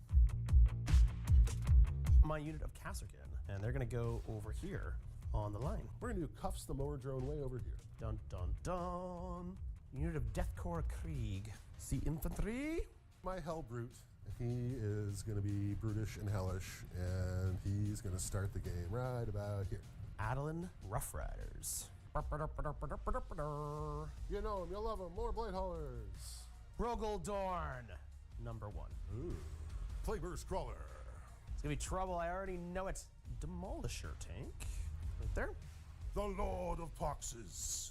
He might actually even start upstairs. He's attached to some Plague Marines. So you're putting him up on the top because... So we can see things. Also, you can't shoot him unless you're within 18. Him or his unit? Him and his unit. Next unit, my Executioner Plasma Lehman Russ. More Plague Burst Crawler action. Gotta say, I don't much like the mortars. The fancy smancy auto-advancing 6 Taroks with flamers and all sorts of jazz up here. Yet more Plague Burst crawling action. I'm gonna put another Taroks with Krieg Engineer Squad right up here. Put a Bloat Drone with heavy blade launcher. Engine Seer is gonna hide back here and hang out with his buddy Tank and say, I love you so much. Drone with heavy blade launcher. I'm gonna go with a Sentinel way back here. Sentinel, Sentinel. Blight launcher with his buddy. Nick, guard looks so intimidating first turn. The before you start killing them. Oh, don't worry. Lots of things gonna die. I got ratlings. Ratlings! I just finished painting them up. Oh, excellent. We have a sniper battle back and forth. Excellent. They have shoot and scoot. But you don't have any characters for me to kill. Yes, I do. He's right here. He's waving himself. He's like, ah, everybody, come up here on the top. I just put them on the sides. As much as I don't want to do that, that might be the play for them. Sneaky little ratlings. Look, he's working on a Sammy. I am done. I've still got 2 drops. Hamilton the Vanquisher. Was gesagt sie? No, I said nothing. Okay. He's getting ready. It's a fairly straightforward deployment for both players here. I think Nick's unsure of what the new Death Guard can do. Tycho probably is as well, and honestly, so am I. Let's see how it goes. It's quite the battlefield setup. We've got lots and lots of vehicles and such. I'm frankly nervous. You're nervous, are you? Your stuff is scarier to me. You've got some very, very dour, Kinda. off Kriegi. We're gonna kill everything we come in contact with. I'm gonna try. I got tanks, but is it enough? It isn't enough. Ooh, let's find out. I kind of think I want to go first. I'm seeing. Sure, you can go first. The Marlon said something in chat. No. No, I saw it. Well, Vogeldorn. Good luck! Astra Militarum's Hammer of the Emperor is all about making tanks more effective as well as transports even faster. Ortarian's Hammer makes Death Guard vehicles hit even harder. This really feels like the unstoppable force meeting the immovable object. The only question remains is which one is gonna win? You're gonna paint dice. Okay, interesting. I didn't really want turn 1, but you know what? I'm gonna take advantage of it. Scouting time. I've got 2 scout units. You got any scouting? No. The Kazarkin will scout. The Scout Sentinel will also scout. He found a halfling eating sandwiches. He's like, give me those sandwiches. This is intense. Scouting, What color would I paint my dice? I'm going to afflict 2 of your units. Which would you like to afflict? White and black. Not going first. Well, basically like these. Basically like these. These are. So it's gonna be These are kind of have the same colors as my Sona. I don't like that. It's gonna be your big shiny command tank. Drago will be black and purple. And cleanse. Funnily enough, they are black and all on that purple. left side are all marked for death. Don't love Ah. those on first turn, Mark for death is pretty So rough now first we turn. color needed. These are not what I want to do this round. Unfortunately, I think this is going to be a bunch of command points as I move up the field and focus on death and destruction. Orders in the command phase. Cadians will sticky Nick's home objective. That's going to make him hold it until Tycho takes it over with more objective control at the end of any phase. Orders now move to the Torox and take aim to the Demolisher. He's given move to the Kazarkin. The Sentinel also gets move. The Executioner tank gets move. It looks like everybody is just rushing forward. Tech Priest will bless the Lehman Russ Demolisher to give it a 4+ invulnerable save. So let's start the moving phase off. With that move order, they have now gotten in range of all their guns. Torox auto advances, dumping out its cargo. And then we're gonna get out some guys. I've got the fancy, deadly Prince Studios one. And then the engineers get out. So the Krieg Heavy Weapon Squad and the engineers have all gotten out of the transport. Would you like to overwatch? Rough Riders move forward. And then I'm spending 1 command point on crash through. I'm allowed to just go through the building, and that's gonna let my Lehman Russ be able to get some shots down. He's gonna get some shots on those Blight Haulers. I've got a move order on this guy right here. So this Torox is gonna move 15. Oh, those Toroxes are fast! And he's got cavalry. Engineers pop out. Oh, Nick has hopped out in range of my Plague Marine. Unfortunately, I think this might be bad news for his engineers. Tycho choosing to overwatch here with the Plague Marines. So we'll start with the Lord of Poxes. Plasma pistol. Zaratrax is within rapid fire range for his plasma gun. I save it! Boo! Pow! Oh, there's a wound. 5 up. Don't save it. They're all dead. Oh no! The engineers are toast! Yay! The Krieg Guardsmen have moved up to hide, but Plague Burst Crawlers are indirect fire, Nick. I don't think they're as well hidden as you'd hope. Sentinel is gonna move up to here. Ratlings advancing to zone out deep strikes. I'm gonna drive over top of my guys and be over here. So I've slightly moved everything, and I'm a little bit nervous about all the shots coming at me next turn, but let's see how much damage I can do this turn. You're in close, Nick. Danger close with as many units as I can. In the shooting phase, to start it off, the Krieg Engineer Squad is gonna fire their remote mine. It's only on a 3. Don't roll a 2. Don't say that! Why not? Now it's not gonna happen. If it does it! Because you're a vehicle, it does 2d3 mortal wounds. 3 mortal wounds. That leaves me with 7 wounds remaining. this Taurox is going to cleanse the center objective. All right. He's not advanced, so he's eligible to cleanse. Next, the unit of Kassergan are going to start it off, and they're going to fire everything into your Mephitic Blight Haulers. 2 Meltaguns. Hoorah! I can save this on a 5. I save one, I fail one. Do 5 damage. Plasma pistol. Overcharging, of course. Always overcharging unless I say elsewhere. Hazardous test. He's fine. Hotshot lasguns. Hits once. Down to 1 wound remaining. Next, we're gonna go with the Krieg Engineer Squad. 0 command point grenades from those engineers. Oh, I've got 6 mortal wounds! Okay. Take out the Mephitic Blight Hauler and 5 mortal wounds to the other one. And the Krieg Engineer Squad might as well fire the rest of their guns. Nick tried to down that other Blight Hauler. 2 sets of shotguns. That wounds none. Hand flamer. Doesn't wound. Regular flamer. Doesn't wound. Demolisher tank is gonna fire everything into the Mephitic Blight Hauler. We're gonna hold on to my Hunter Killer Missile and hope that I don't need it. Either he's brilliant or this is all gonna go pear-shaped. He's gutsy. Ooh. Hitting on 3s because of the take aim. And 2. Nick's on fire. 3s to wound. Still puts me to 5s. I save 1. D6 damage. I'm down to 2 remaining. Misses. I'm gonna feel bad that I didn't fire the Hunter Killer, aren't I? And then the sponsons and the heavy stubber. Sponsons and wound you none. Well, I should have fired the big missile. Krieg Heavy Weapon Squad. You're gonna fire everything to that Mephitic Blight Hauler. See if we can kill it. How many shots? 5s to wound. Take 2. I need 4s to survive. 2 rolls, 4 high. Do you think I can do it, folks? Do ya?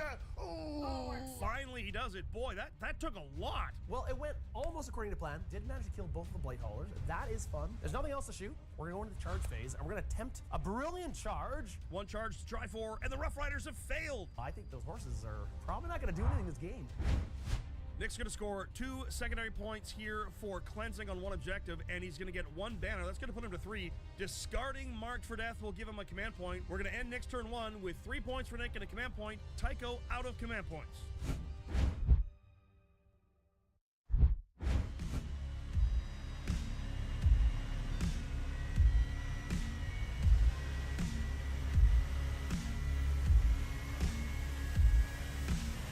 I've managed to weather the firepower of Nick's initial push. I've lost an important unit, but hopefully I'm still going to be able to smack him back hard enough to make him pay. I haven't shuffled these. I will shuffle these and then offer them to you. Nope. No, come on, Nick. Nope. Not. I've never fallen for this again. Never going to touch your deck again. Will you cut it for me at least? Boop. Tycho's pulled Bring It Down and Establish Locust. Oh, Bring It Down would be way better later in the game when those big tanks are soft. Ooh, Bring It Down. This is exactly what I need. I need to score some points with this. I really need to kill some of these big tanks that are going to be making huge holes in my lines as this game moves forward. Nick to 2 command points, Tycho to 1. All right. All right. All right.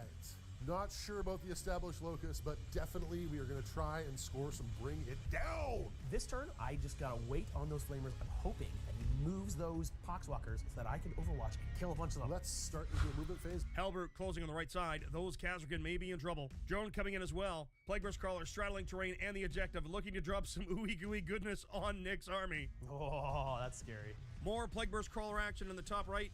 Mephitic Blight Haulers rolling up for shots. Cuffs the mower, tags the left side objective. Plague Drone with heavy blight launcher repositions to get shots on the Rogel Dorn. Yeah, we'll go help try and kill Dorns.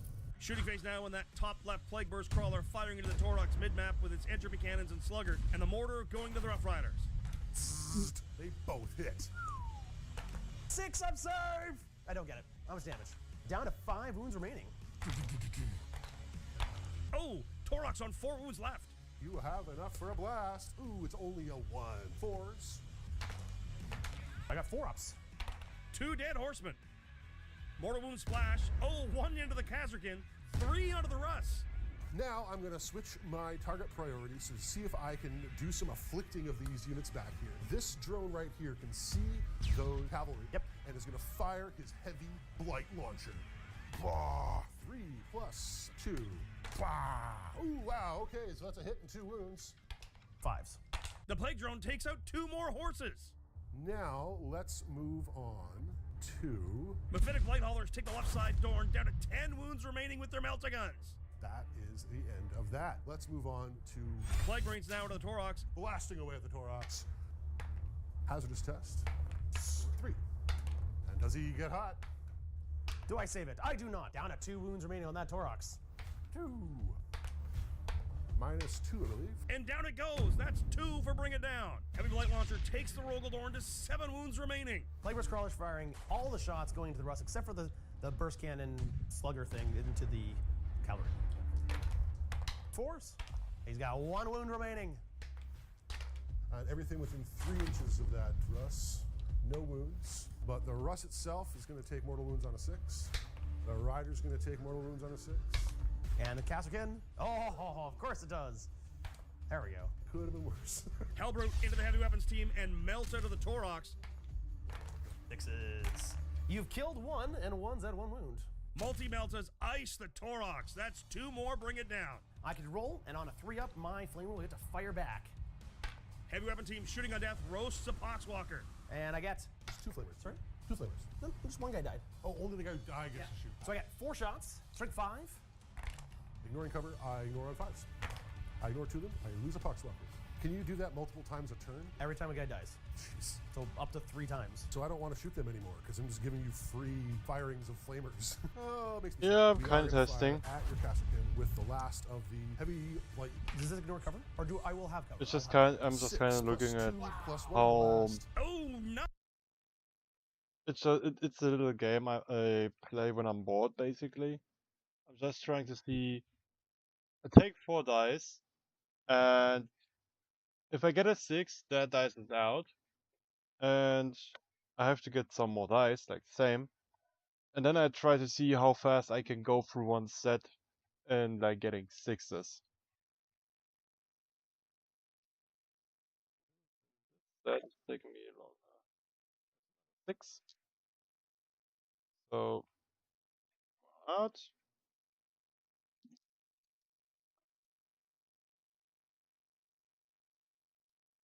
But I am slightly biased towards these guys because I have some very good matches with these. 9 shots from the Plague Drone. 4 dead Casterkin. Didn't quite work out the way I was hoping. Didn't quite get the squad. Lastly, Slugger is going to take aim at your horsey. Going to 4s. Horsey dad! Entropy cannons going into the Lehman Russ, and the Plague Burst Yeah, Mortar into the BS, Cadian's deep Nick zone. Everything that is within 3 inches of Bye. that squad could potentially get BRB. mortal wounds. Give you back. Yeah. That is a failure. Mortar into the back. 3 hits. 6s. Infantry lose 3 models. Now, because these 2 units are in contagions, the explosion thing is done on a 5 instead of a 6. That's right. So onto the actual infantry themselves. That's a 5. Never count out Tycho's ability to roll 5. And there's 3 more mortal wounds. The unwounded and afflicted Rogaldorn does nothing. Lehman Russ takes a mortal wound, and the wounded Rogaldorn also nothing. Ooh, not quite enough damage. Not quite what I was hoping for. All my tanks survived. This is fantastic. That is all the shooting. Now I get to charge some things. Plague Burst Crawler charging the Krieg heavy weapon team. That's a success. That will shut down Overwatch. Hellbrute is going to charge the heavy weapon squad and your engineers. Bring it on. Ah, Hellbrute. Poxwalker is charging the Casterkin. Poxwalkers into the Casterkin. Everyone should be able to pilot and fight. Mephitic Blight Haulers attempt a deep charge into the Krieg Guardsman. It fails. Should we roll it? Spend your command point on it. Yeah. Be a great use for it. I don't want to. I'd be okay with it. I'm aware. Let's start killing stuff. At the beginning of the phase, I'm going to declare that the Casterkin are going to use their Melt-A-Mine. Hopes that I kill a few of those Poxwalkers. Okay. On a 2-up, I do D3 mortal wounds to you. Kills a Poxwalker. You killed Arthur. And then all the rest, I'm assuming, pile in. They're all on the objective. Munching time. Poxwalkers feeling hungry. Hungry.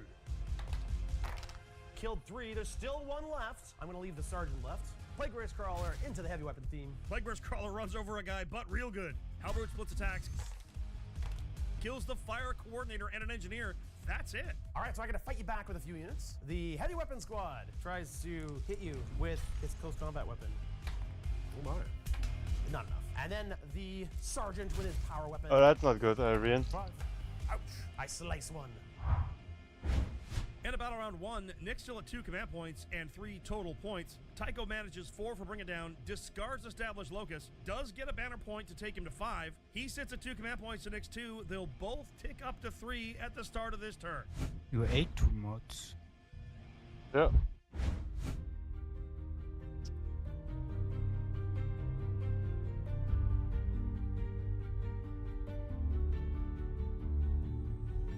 Gotta do some major damage. There's some big targets that need to go down. I don't want to split to kill on both sides, but If I don't, Shiga, what do I do here? Yeah. if I send you a DM on Discord, it is not visible on the stream, right? No, you cannot see it. Good.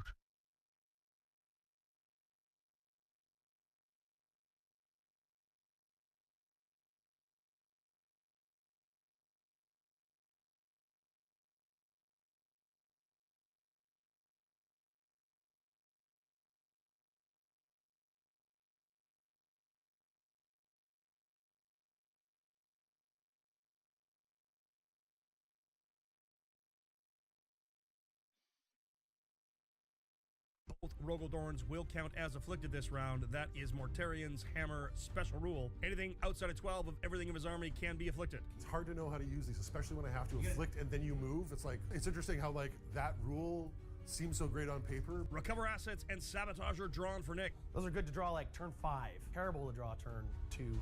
Looks like take aim across the board here. Save the Castrian getting duty and honor. Try to hold on to that objective. Tech Priest giving that lighter paint job Rogaldorn a 4-up invulnerable save. Okay, I got a couple battle shocks to give you. Cadians are okay. Dorn's okay. Heavy Weapon Krieg okay. Battle shocks all passed. Nick scores 3 primary points for holding his home objective. Nick is up to 6 points with 3 command points to Tycho's 3. Into the movement phase we go. Rogaldorn on the left side moves up. Tycho overwatches with the Mephitic Blight Haulers. Down to 2 command points. Oh, so close. Almost got him. I did a whole damage. Sentinel zergs out to the middle board. Demolisher rolls onto the objective. Engineers repositioning here. Heavy weapon team falls back. The Castrian will desperate escape. He's fending off all these poxwalkers like, get out of here! And he dies. Rogaldorn moving up for shots.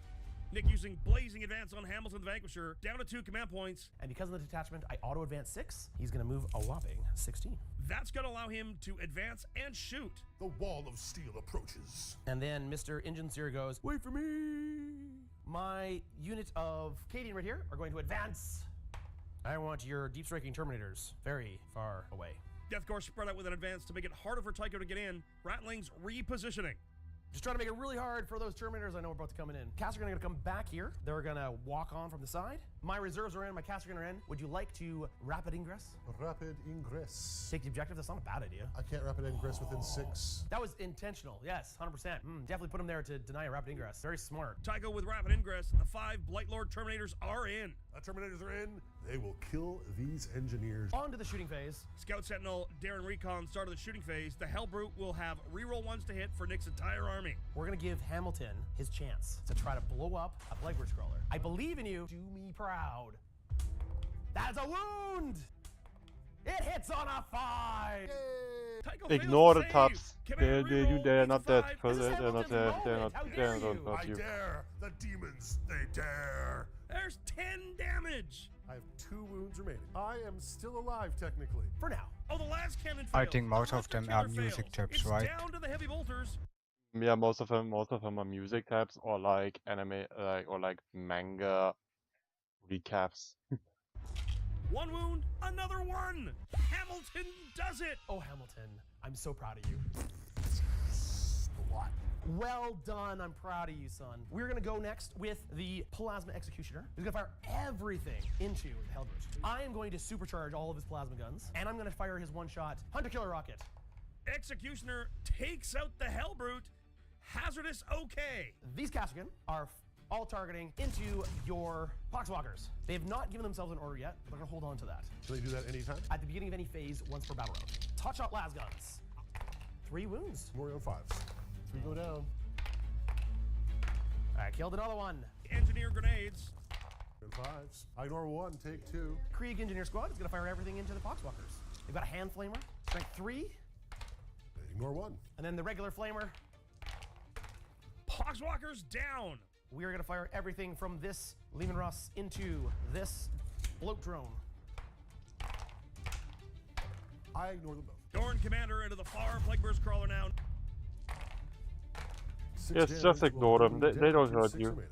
Dark Blue Dorn into the Mephitic Blight Haulers. I'm worried I'm going to lose my entire unit of Mephitic Blight Haulers. I was really hoping these The guys tabs aren't real. They can't hurt you. But unfortunately, they're at point blank range, and he's got a lot of meltas. Force a wound. 1 wound. 2 wounds left. D6 shots. Hitting on 3s, rerolling 1s. One dead Blight Hauler.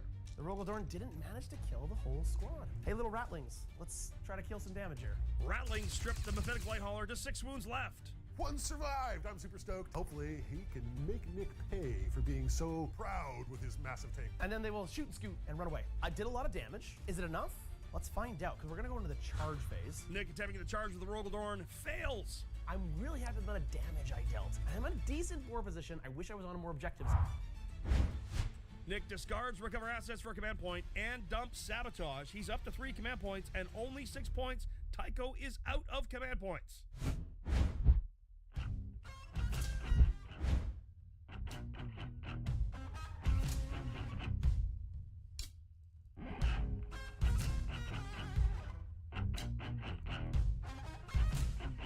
Tycho's both assassination and defense stronghold. Alrighty, I've lured Nick out of hiding. Now it's time to get him.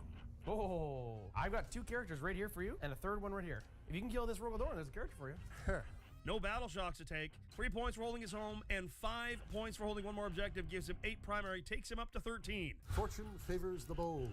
Terminator's moving up. Hopefully this will get me in position to fight back. Plague Burst Crawler shifting for some shots here. The Blight Hauler twitches. Nick overwatches with the Rogaldorn. He's down to 3 command points. Pulverizer Cannon. D6 plus 3 shot. Oppressor Cannon. I reroll 1 hit roll. That's not going well. That's, yeah.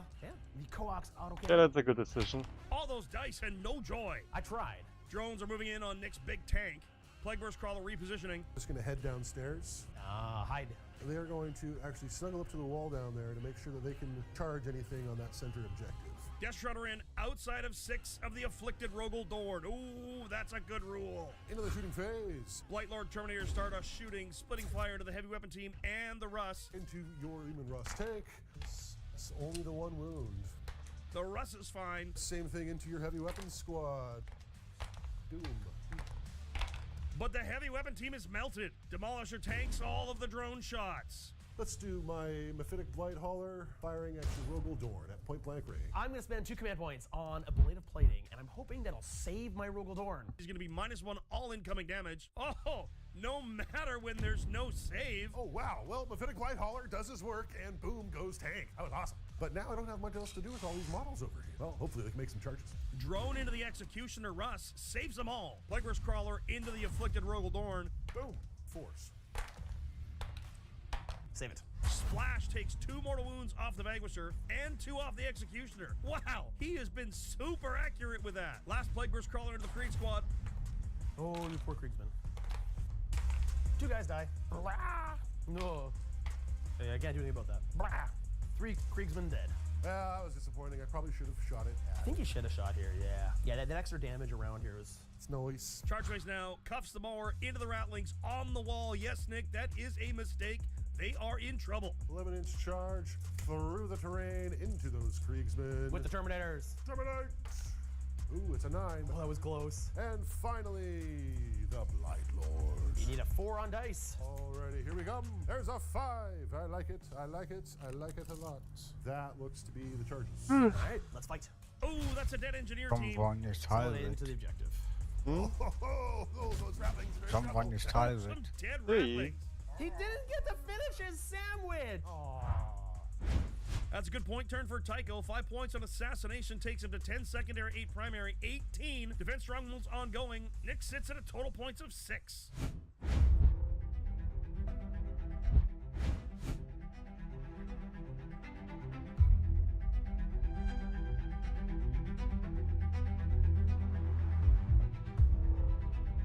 On to Nick's turn 3, area denial and no prisoners. Take the center and kill stuff. I love those. I gotta kill Terminators. That's a Yep. main thing I gotta do. See ya, if I can Arian. block up the right side of the board, that would Bye-bye. I can keep scoring points. Engine Seer heals the Russ back to 12 wounds and gets that sweet 4-up invuln save. What do you want to target for contagions? I'll go back on the plasma. Plasma tank? And I will. I will go probably head on to sleep your soon. big Rogaldorn. A couple of Krieg guardsmen Yeah, come back it's to getting life. late. Nick giving duty and honor to the Demolisher Probably to after take this the video, objective with an I'm extra gone. objective control point. Tycho using How long Eye does Stinger this video Swarm, take? a new stratagem for the Death Guard. Nick will need to take a battle shock test on the around Lehman 20 Russ, more and minutes, it more or less. fails. That is Oh, that's absolutely alright. Tycho turning CP into VP here, but really he's denying Nick a big 5 points. That is absolutely huge. Well, that sucks. That means his order doesn't take effect? Then the order just goes away. That's actually cool that you can't be ordered while you're battle shocked. You're busy now. I'm busy being Then we got some battle shock tests to make. This unit of Cadians back here are battle shocked. Nick only scores 3 on primary. He's got 9. On to the moon phase. Krieg moving up. Tycho overwatches the Death Shroud. Just one guy left and hits the medic. Now that Overwatch is done, these guys will move up. Kazarkin on the left flank moving up. Sentinel moves within 3 of the center to get area denial. My Plasma Executioner is going to come back out here, and he's going to get shots on all your stuff over there. Uh-oh. Rogaldorn rolls to the midboard. I don't know if I'll ever be able to get that Rogaldorn off there. This is trouble. Nick with the command point on Blazing Advance again. Hamilton sliding across to get some more shots. Can he do it again? We're going to take this unit of Cadians. They're going to advance 6 inches. Moving 12. I think that's all my movements. Let's shoot some things. Cavs are going to get take aim as their special rule allows them to get an order at the start of any phase. Sentinel with Daring Recon, going to get reroll ones to hit those 5 Blight Lord Terminators. Let's see if we can kill these Terminators. Kazarkin unloading into the Terminators. There's 2 dead. Demolish cannon into the Terminators on the objective, down to 1. I need to kill units for no prisoners, so putting some more shots into that is worth it. The Sentinel fire everything into this Terminator, see if we can finish it off. Plasma cannon overcharging. 1 shot. That's not a wound. Then the Hunter Killer Rocket. He fails. Come on, buddy. Hamilton with the Vanquisher into the Plague Burst Crawler. Come on, Hamilton. Yes, Hamilton! Fails at save. It does 9 damage. Do I go boom? Hamilton with a 2nd kill. The rest of the guns are trying to kill that lone Blight Shroud. He can't do it. Not enough. Plasma tank. Okay. We're gonna fire everything into the Fittic Blade Hauler. I want that thing dead. Doesn't like the hauler. Feels like overkill, but I gotta do it. And it's supercharging. Executioner cannon, D6 plus 3 shots. Hitting on 3s because of take aim. Strength 8 on your Mephitic Blight Holder. 5s to wound. Nothing. Sponsons of supercharging plasma cannons. 2d3 shots. Zoop. Flat 2 damage brings me to 4 wounds. And a hazardous test. Oh my goodness, I shot everything into it and it failed. Fine. Krieg Guardsmen, 1 command point. Grenades. He gets him. That's what medics are for. I am this sick of medics that bring back models for everybody else. Rogaldorn splitting fire, trying to kill that Terminator. Finally got him. Death Shroud with the last of it. 1 dead so far. Can the Malthus kill him? Nope, just 1 dead. Into that turn, sees Nick jump to 19 points. Tycho's defense stronghold completes. He goes to 21. Folks, we got a live one here. On to Tycho's turn 3. I hope that it is really interesting to watch for you all.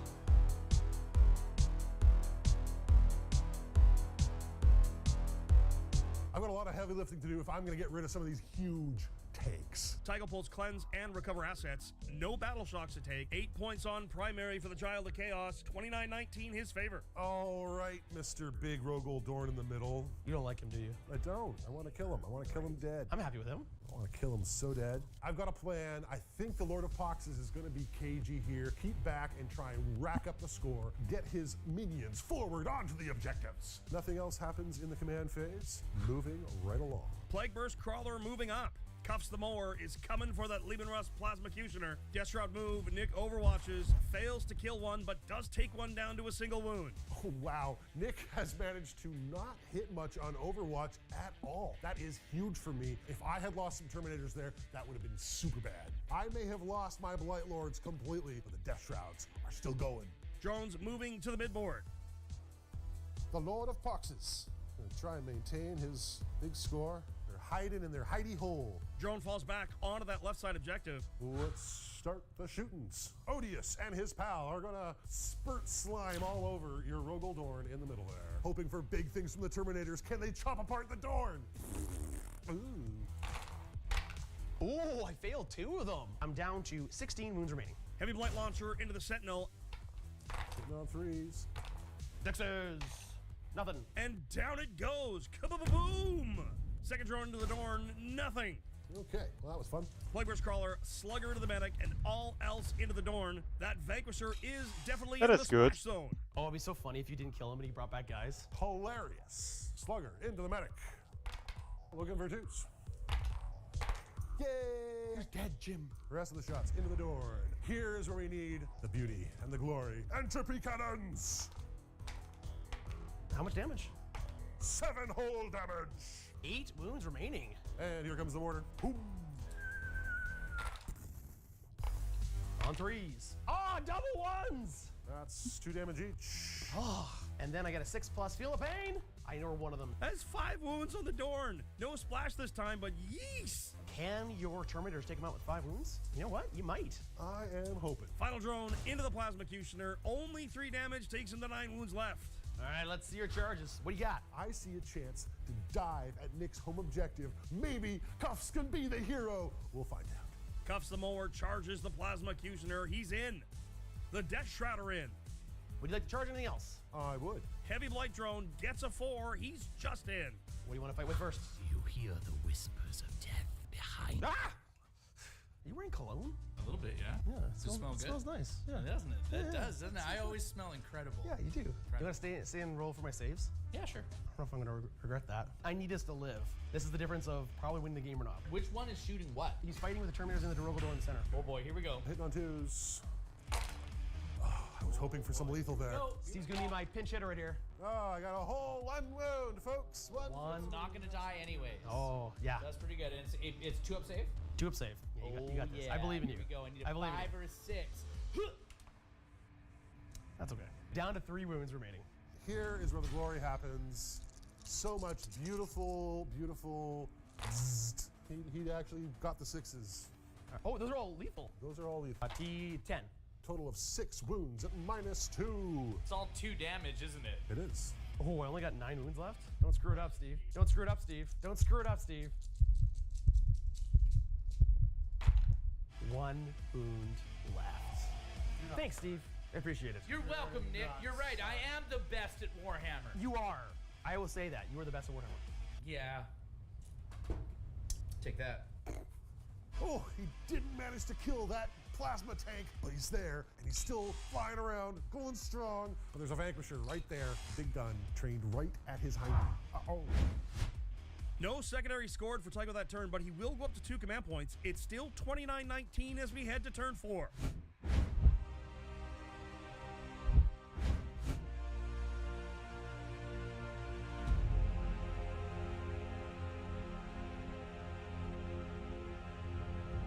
I gotta score some big points this round, and I need to do some damage. Nick's pulled Engage at all fronts and establish Locus. Both tough to do this turn. Rogodorn with duty and honor on himself and giving take aim to the Executioner Russ. I'm going to do Eye Stinger Swarm upon this objective here, from this drone here, you can see over there, and force this Leman Russ to take a battle shock test. That is 5-point difference. my Yeah, friend. 19 to 29.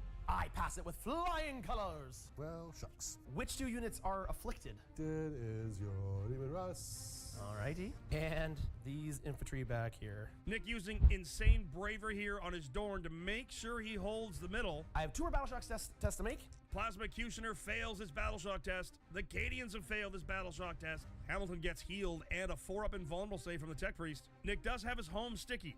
That gives him 3. He's also got 2 objectives in No Man's Land. That's going to give him 5 each. That's a big 13 points on primary and takes Nick into the lead 32 to 29. Let's go into the move phase. My Castrigan are going to give themselves move order.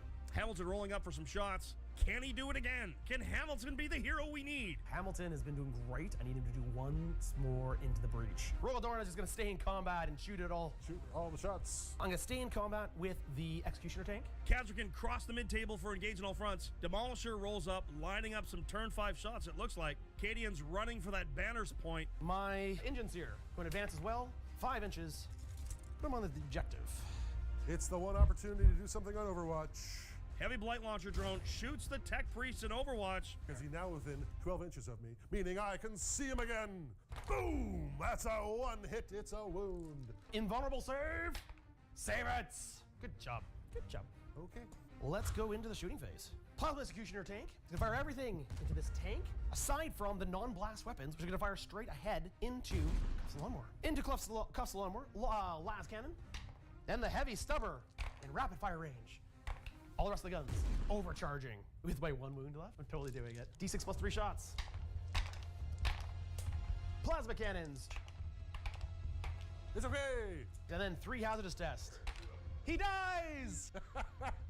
Nick blew himself up. That might be game right there. I don't know if I can come back from that. He's gonna be able to take my home objective, and that is gonna be tough. Well, he did some damage. He did some damage. He killed a vehicle. It just happened to be himself. Yeah. Hamilton fails to kill Cuffs the Mower. Oh no!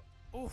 This is not the turn I needed. I was expecting to do slightly better. He did well. I'm okay. He's still in the good books. Needed to do more damage than that. Rogodorn, you got to do something here. Rogodorn splitting all his fire here. Into the Terminators first. Let's try to kill him. Melt the shots.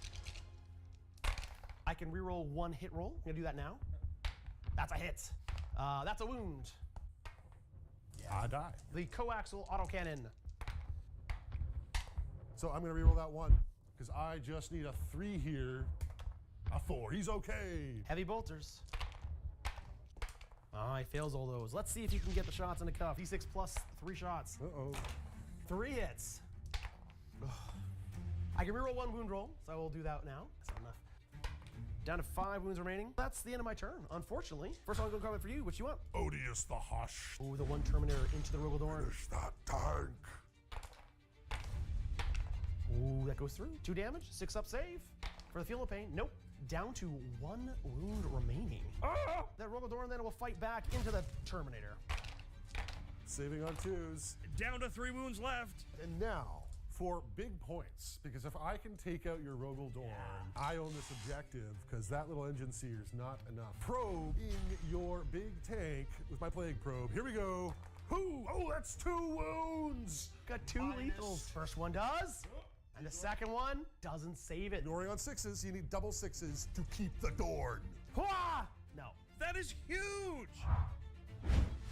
Nick discards established logos to get a command point. He scores 2 on engage on all fronts, and he gets a banner point. That takes him to 16 secondary. That puts Nick to 35 points total. Tycho's got 29. Nick has a command point in hand. Tycho does not. Oh boy, this is coming down to the last turn.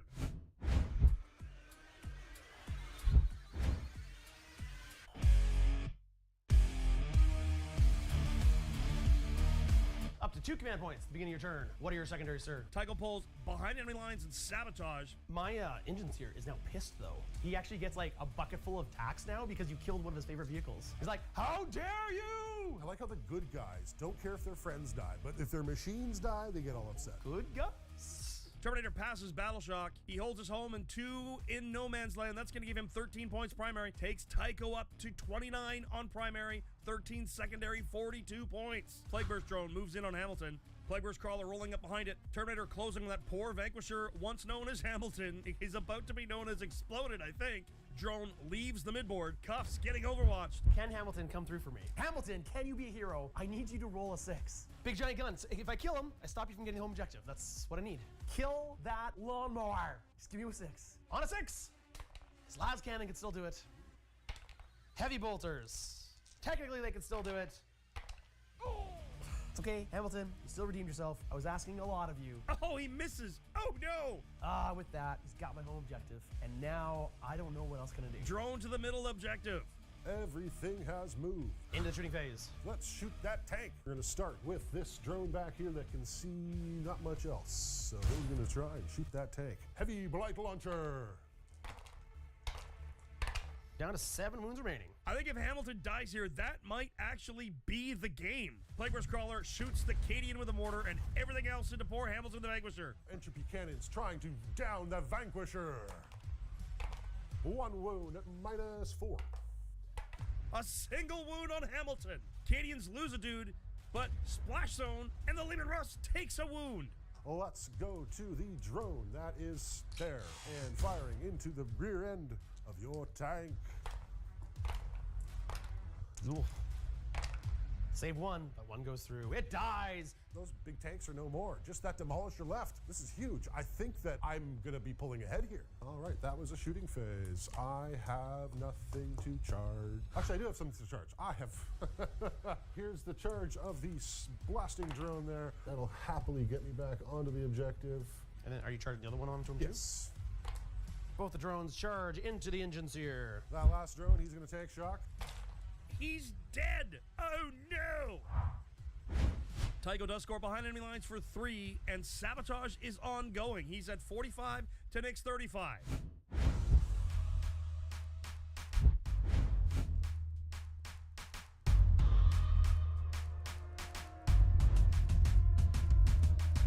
Nick's side has crumbled, and he's got to get a massive last turn if he's going to be able to push me off this middle objective and really get back into the game. I don't know if he can do it. This could be a big deal. Nick's pulled secure no man's land and containment. Containment would be good if I can get within 9 inches. I'm gonna spend 1 command point on new orders, get rid of containment. Maybe I can get a better one. Dropping that for new orders to get bring it down. If I manage to kill both of these drones, I can get 9 points. That's the most I could get. Cool. Trying to do everything he can here to possibly score points, and it just doesn't look like it. Only 3 primary takes him to 38. He will secure no man's land. That's going to get him to 40. However, Tycho's sabotage completes. That takes him to 51. No need to play it out here as Nick can no longer catch him. Tycho will score 15 points primary on the last turn. That's going to make your final 76 to 50 for your winner, Tycho and Mortarian's Hammer. Fantastic showing. Thank you so much for this wonderful game, Nick. It was intense. It was hard from the beginning to the finish. I am definitely scared of your big tanks. I'm really excited that the Death Guard were able to pull out a victory. I gotta say, I think the Guard performed decently well. We'll have to try again with the Guard and see if we can take down these Death Guard another time. But for now, the planet is yours, Tycho. The planet belongs to the Plague. Well, it really seems like the immovable object won this one. Gotta think, had that first turn charge of the Rough Riders been successful, that may have immediately swung the game. However, it is good to see Hamilton actually able to hit and take down a target. I've definitely learned to have a healthy new respect for Mephitic Blight Haulers, and Plague Burst Crawlers still give me the heebie-jeebies. Well played, gents. That was a good one. Special thanks to this episode's sponsor, Deadly Print Studios, and the new Premium Edition Battle Effects. But yeah, well, that was the video. So, I'm gonna say good night for now. Yeah, good night. Good night, everyone. Bye-bye. Nope, that's the wrong